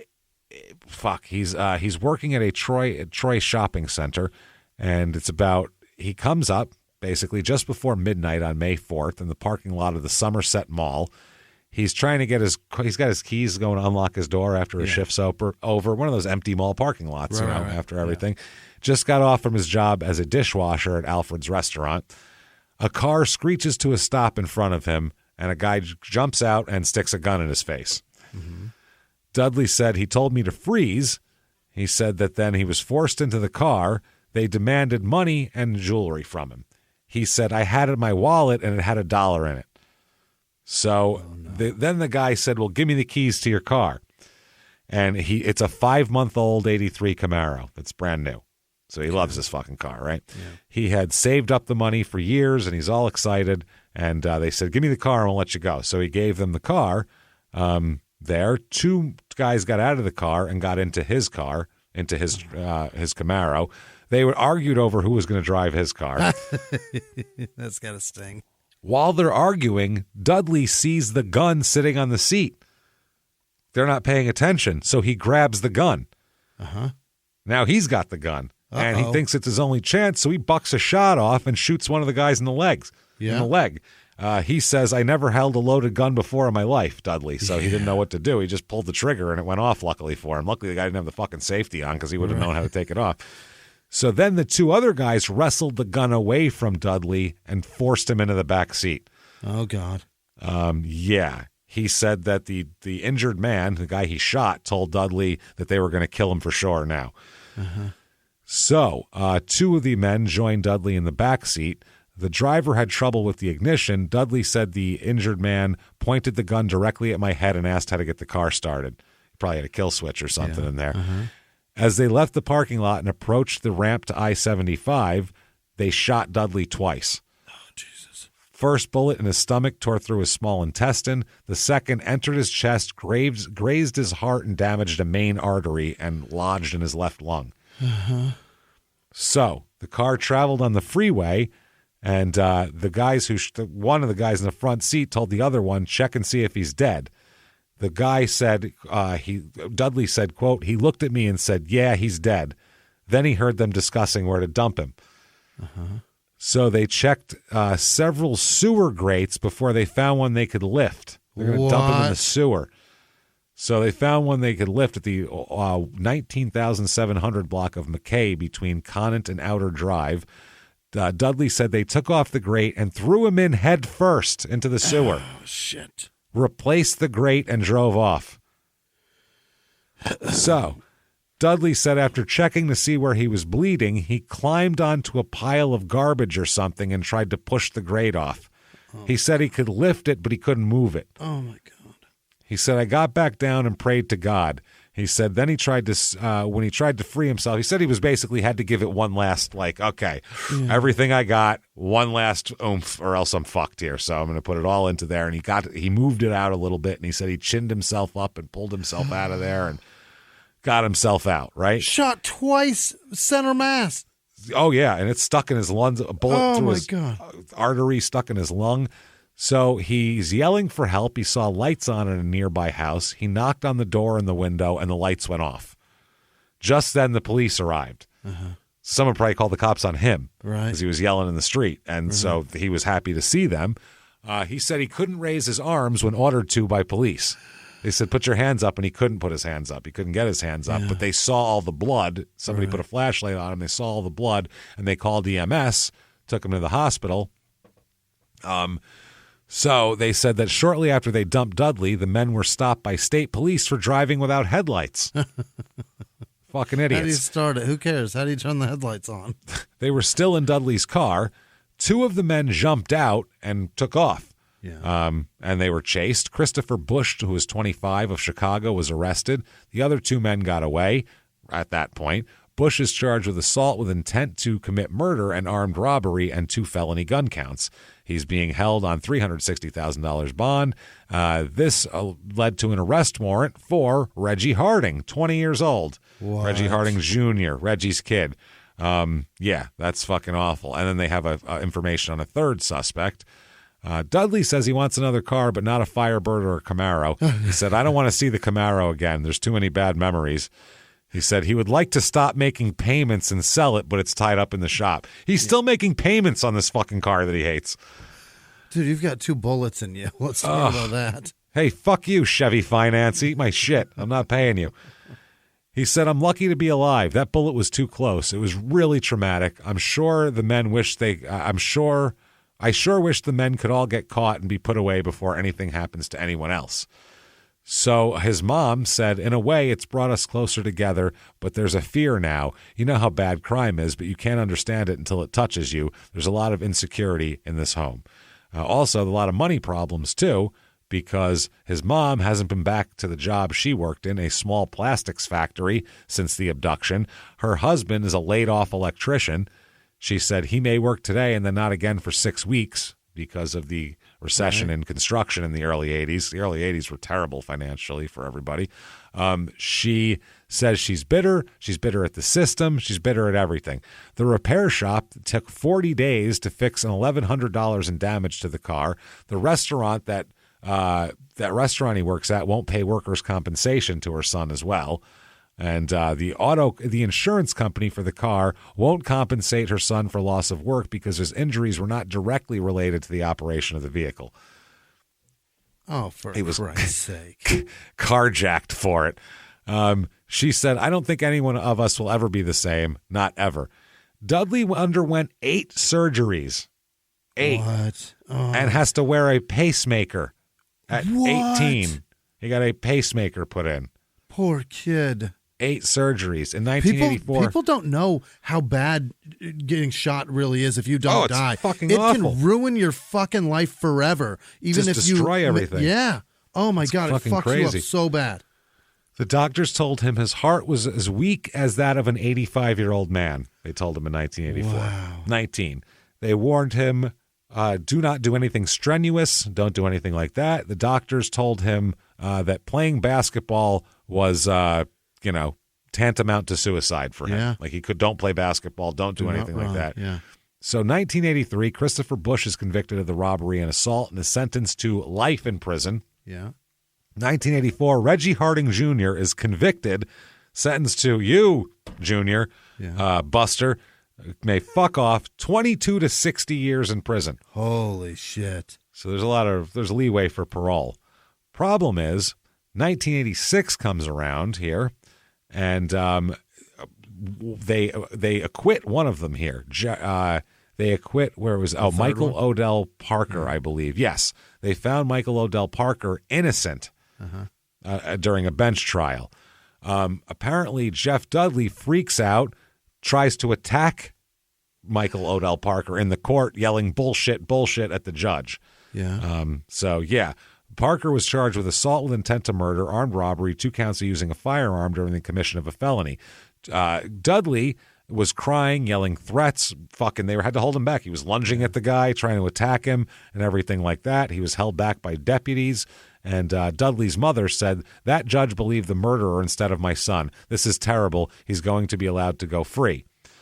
So what they did was, this guy here, what's his name? The Parker guy here, he said that he told them that Dudley was dead in an effort to save his life. Because he said he thought if he wasn't dead, they would have shot him in the head. So he said, I told them he was already dead, even though I knew he wasn't. He said that he only went along with Bush and Harding because he was terrified of them. He said he knew Dudley was alive when he helped drop him into the sewer. And he said that it would appear, this is the defense attorney, it would appear to me that the defendant risked his life in an attempt to save Mr. Dudley's life.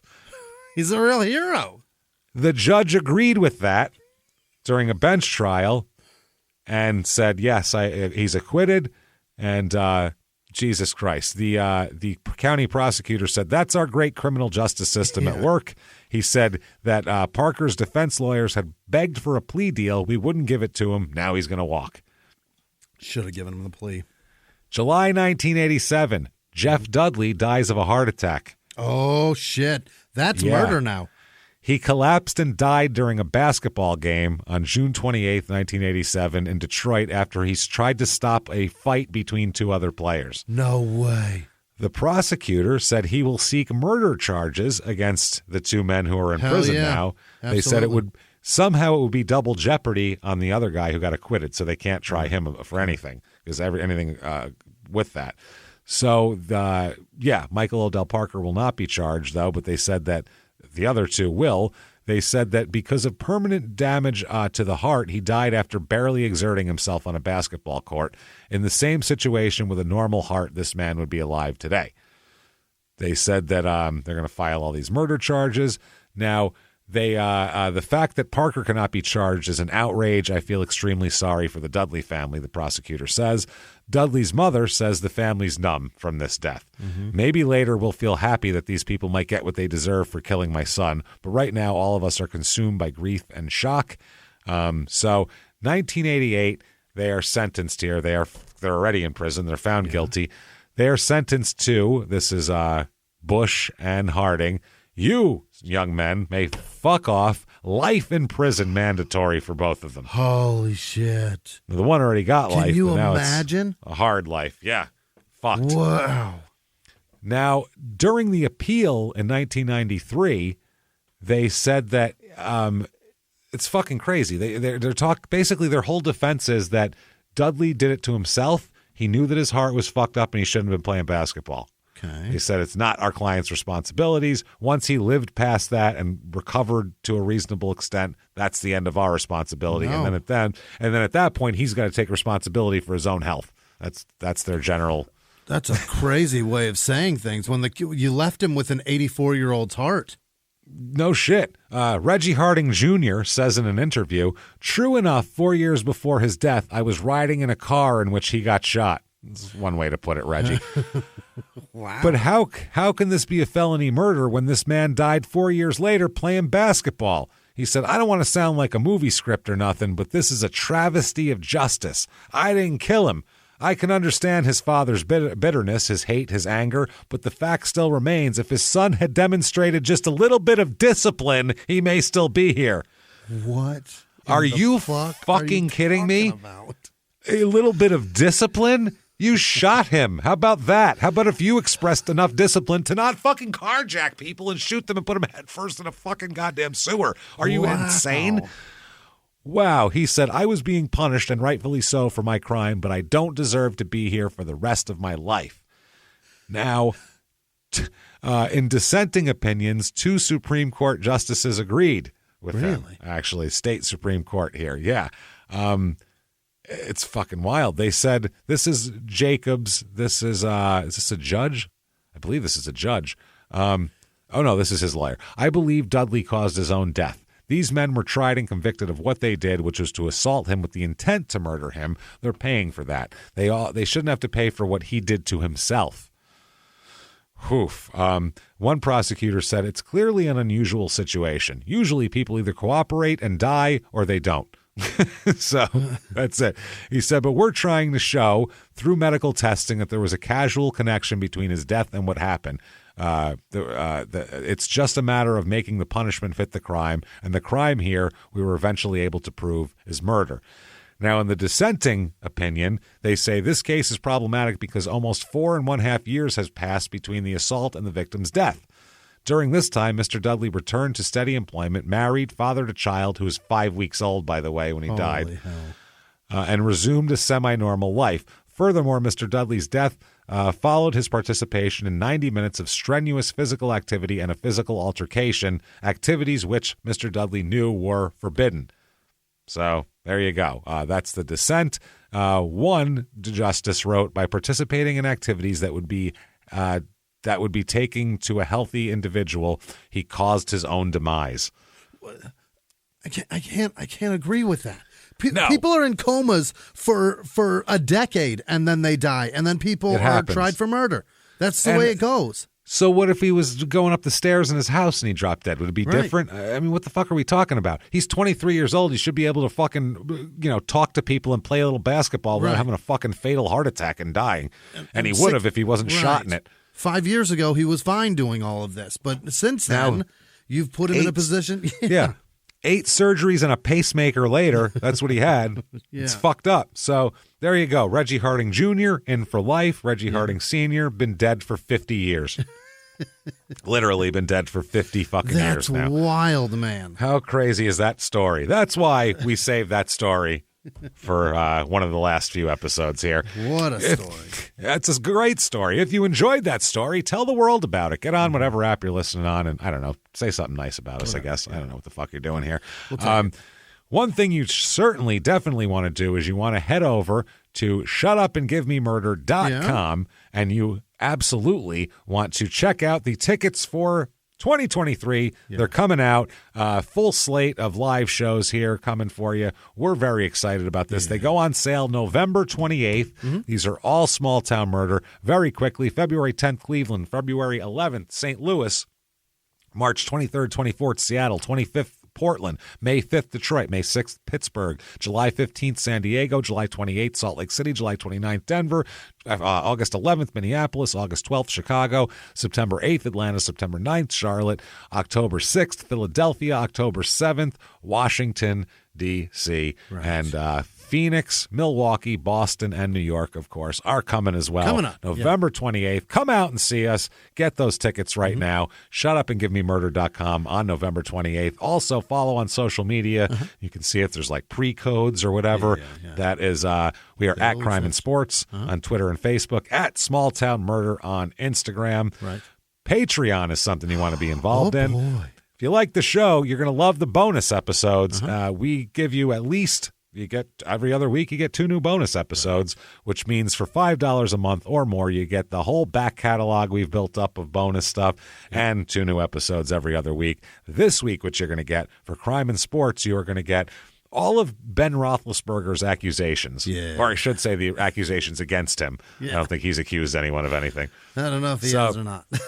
All of those that were, there's a lot of them, and they were really ignored hard by the NFL, like really, really hardcore ignoring. So we'll talk about that. He's benefited from some silver for a guy with a black helmet. Yeah. So Ben Roethlisberger, and then for Small Town Murder, it's the prisoner dating game, everybody. We're back. All Violent Felon edition. I line up 4 of the worst men and 4 of the worst women up, and we let them describe themselves to Jimmy, and Jimmy's going to pick one of them, one of each, and then after that, we're going to find out what the fuck they did. He has no idea what they did to belong there, no idea what they look like, just how they sell themselves. Will he buy it? And I will. We check all that out. There's also a door number 5 in case he wants to bail out. You never know. And it's basically see if Jimmy picks the child molester, because that's become the game of it. It's a lot of fun. It's a real full Monty of gross. Yeah. 3-card Monty.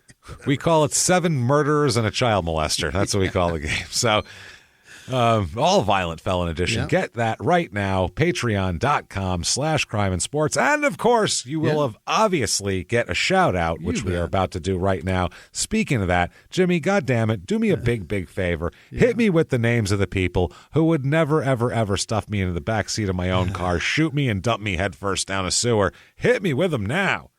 This week's executive producers are JB and Yeti Shetty in Canada. Shannon Short, happy birthday. Tracy, Plinus, I believe. Birthday. I hope that's what it is. Jeez. No, it's not. I'm sure. It's got Plianus. Plinus? I think it's Plinus. Playanus? I think that's worse. Is that like a play pad in a pool? I think it's Plinus. That's the Playanus area. And Sharon Lee Jones, thank you all so much. You're amazing. Other producers this week are Fat Penguin and Wooden Stick, Adrian's asshole drunk brother, Paulie, the maniac who hates the cans and jerk in the jerk. Why did I switch up those words? The maniac who hates cans in the jerk, James. Rabbi Shmulevich and Shitta Perlman, Jonathan Phipps, Corporal Carl Kirshner, Peyton Meadows, Ezra Taha in the Netherlands, Willie Howhard, Janice Hill, Happy Hour in Breckenridge, Mary Kep Sousley, J.W. May, Sharon Jones, fake boyfriend Jake, Drake Blevins. Happy birthday, Drake. Happy birthday. DeLuca, no relation to Frank. Kunioki, I think. Hannah Quinn's pup. All right. Continuing, Dina Fink, I think. Waxamillion, Maram, I think. Amanda Camino, David with no last name, Shelley M, Miss Claire Terry, Alex Poole, Brandon Spencer, Joshua Fisher, Guam Missy, Chloe Jones, Shannon McKenzie, Emily Deal, Sam Crowell maybe, Matt Myers, Craig Garcia, Matt Snelling, Tasha Morgan, Catherine Kerr, Colleen Troyley, Christopher Britton, Rachel Swabe, I think. Oh boy, Wibke Middleton, Brianna Exum, ML123, Annalise Alvarez, A. Lai, I think, Andrew with no last name, Courtney with no last name, C. Lee 13, Christina Kinney, Kaya maybe, Milione, Caitlin Peavy, Phil Knowles, Fallstream 44850, Nicole Cluton, Suzanne LaBelle, Abby Raymond, Brett Wright, Mark Save, Save maybe, Jenny Conover, Lori Madsen. Is that a person? Sure. Is that a real person? Yeah. Like a famous person, Lori Madsen? Michael Madsen. That's not it. That's not what I was saying. Chandra Blackmer, Daryl Crowder, Casey Benson, Nathaniel Bolt, Abby with no last name, Ian Evans, Hannah with no last name, Murder Weapon, Daniel W, Ben Scothern, Kyle Downs, Sue Haynes, Dolphin 93, Jerry Mann, Lucky Point Wirehair, Christine Kraft, Jason Mullinix, Brittany Wise, Zach H, Shastastic, Heather Massey, Anna Prashinsky, Joanne Lanegren, Gretchen Conson, Stephanie Bowen, Mark Mullenix, Kelly Waddell, Nicole Osborne, Samthony, Samantha Rudenbacher, Rocky Incorvai, Chris and Christine Lull, Lacey McKelvey, that's Mike Jameson, Nicole Frank, Randy Kavanaugh, Jamie Egoff, Max Wilson, Trisha Hall, Katie Garcia, Sarah Earwood, Jen Mortimer, Nyrene GQ, Aaron Midget, that feels filthy to say, Shay Maria, Jessica Harden, Nicholas Talbot, Layla Reynes, oh boy, Ashley Everett, Jared Blaylock, Rick Roman, Kevin with no last name, Kiki Hawkins, Rebecca Cason, Ashley Clune, Jeremy Poland, Frida Turrison, Chris McHenry, Ross Brown, Alan Stewart, Christy Bonson, Angel Fleming. What the fuck is happening? Sound Kimberly, like we were trying to get one past you, Christy Bonson. You son of a bitch. That's what it is. Kimberly Furberger. I think it might be Paulie Sipper the second, Buddy Cummer. Gross. Aiden Barnes, Olga Helmai, Heidi with no last name, Penny Larson, Esther with no last name, Megan Williams, Ryan McWilliams, Taryn Filer, Monica Oliver, Melissa Bellavance, Lindsay Hartnett, Katie Peterson, Steve Cartwright, Natasha DeGreedy, Sneha Holloway, Vladimir Fellatio, Suck Me Off. Are you happy? Oh, Megan with nice. no last name, Tammy Steyer, Ava Stockton, Jeremy Danielson, Andrew Myers, Maddie Clay, Michelle with no last name, Emily Young, Teasy with no last name, Emily Graves, Ken Devereaux, Jordan Hyduke, Sharon Minton, Terrence Brandt, Amanda Rantham, Charlene Klangos, S.H., Christian Pasca, Lori Simmons, Angel Terrella, Lauren W., Rachel Fries, Carrie Davison, Jared Chance, Anthony Padaletti,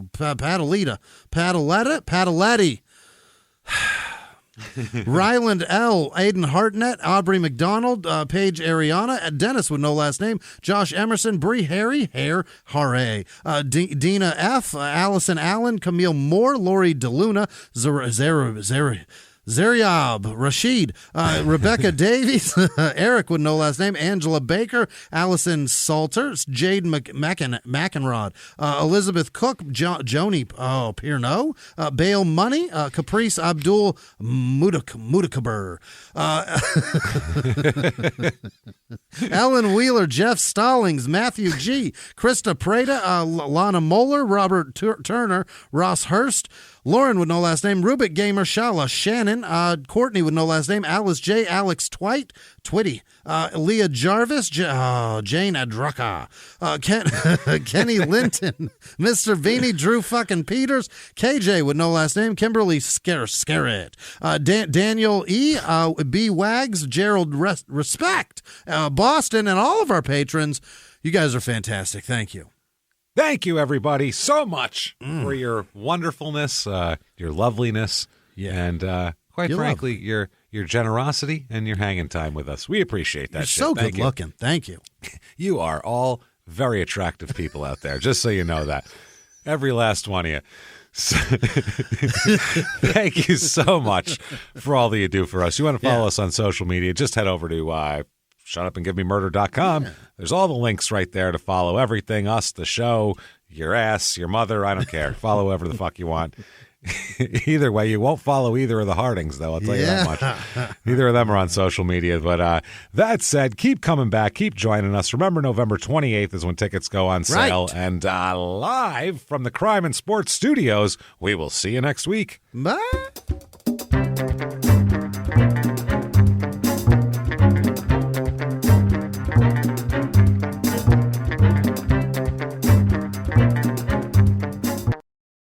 If you like crime and sports, you can listen early and ad-free now by joining Wondery Plus in the Wondery app or on Apple Podcasts. Prime members can listen early and ad-free on Amazon Music. Before you go, tell us about yourself by filling out a short survey at Wondery.com/survey.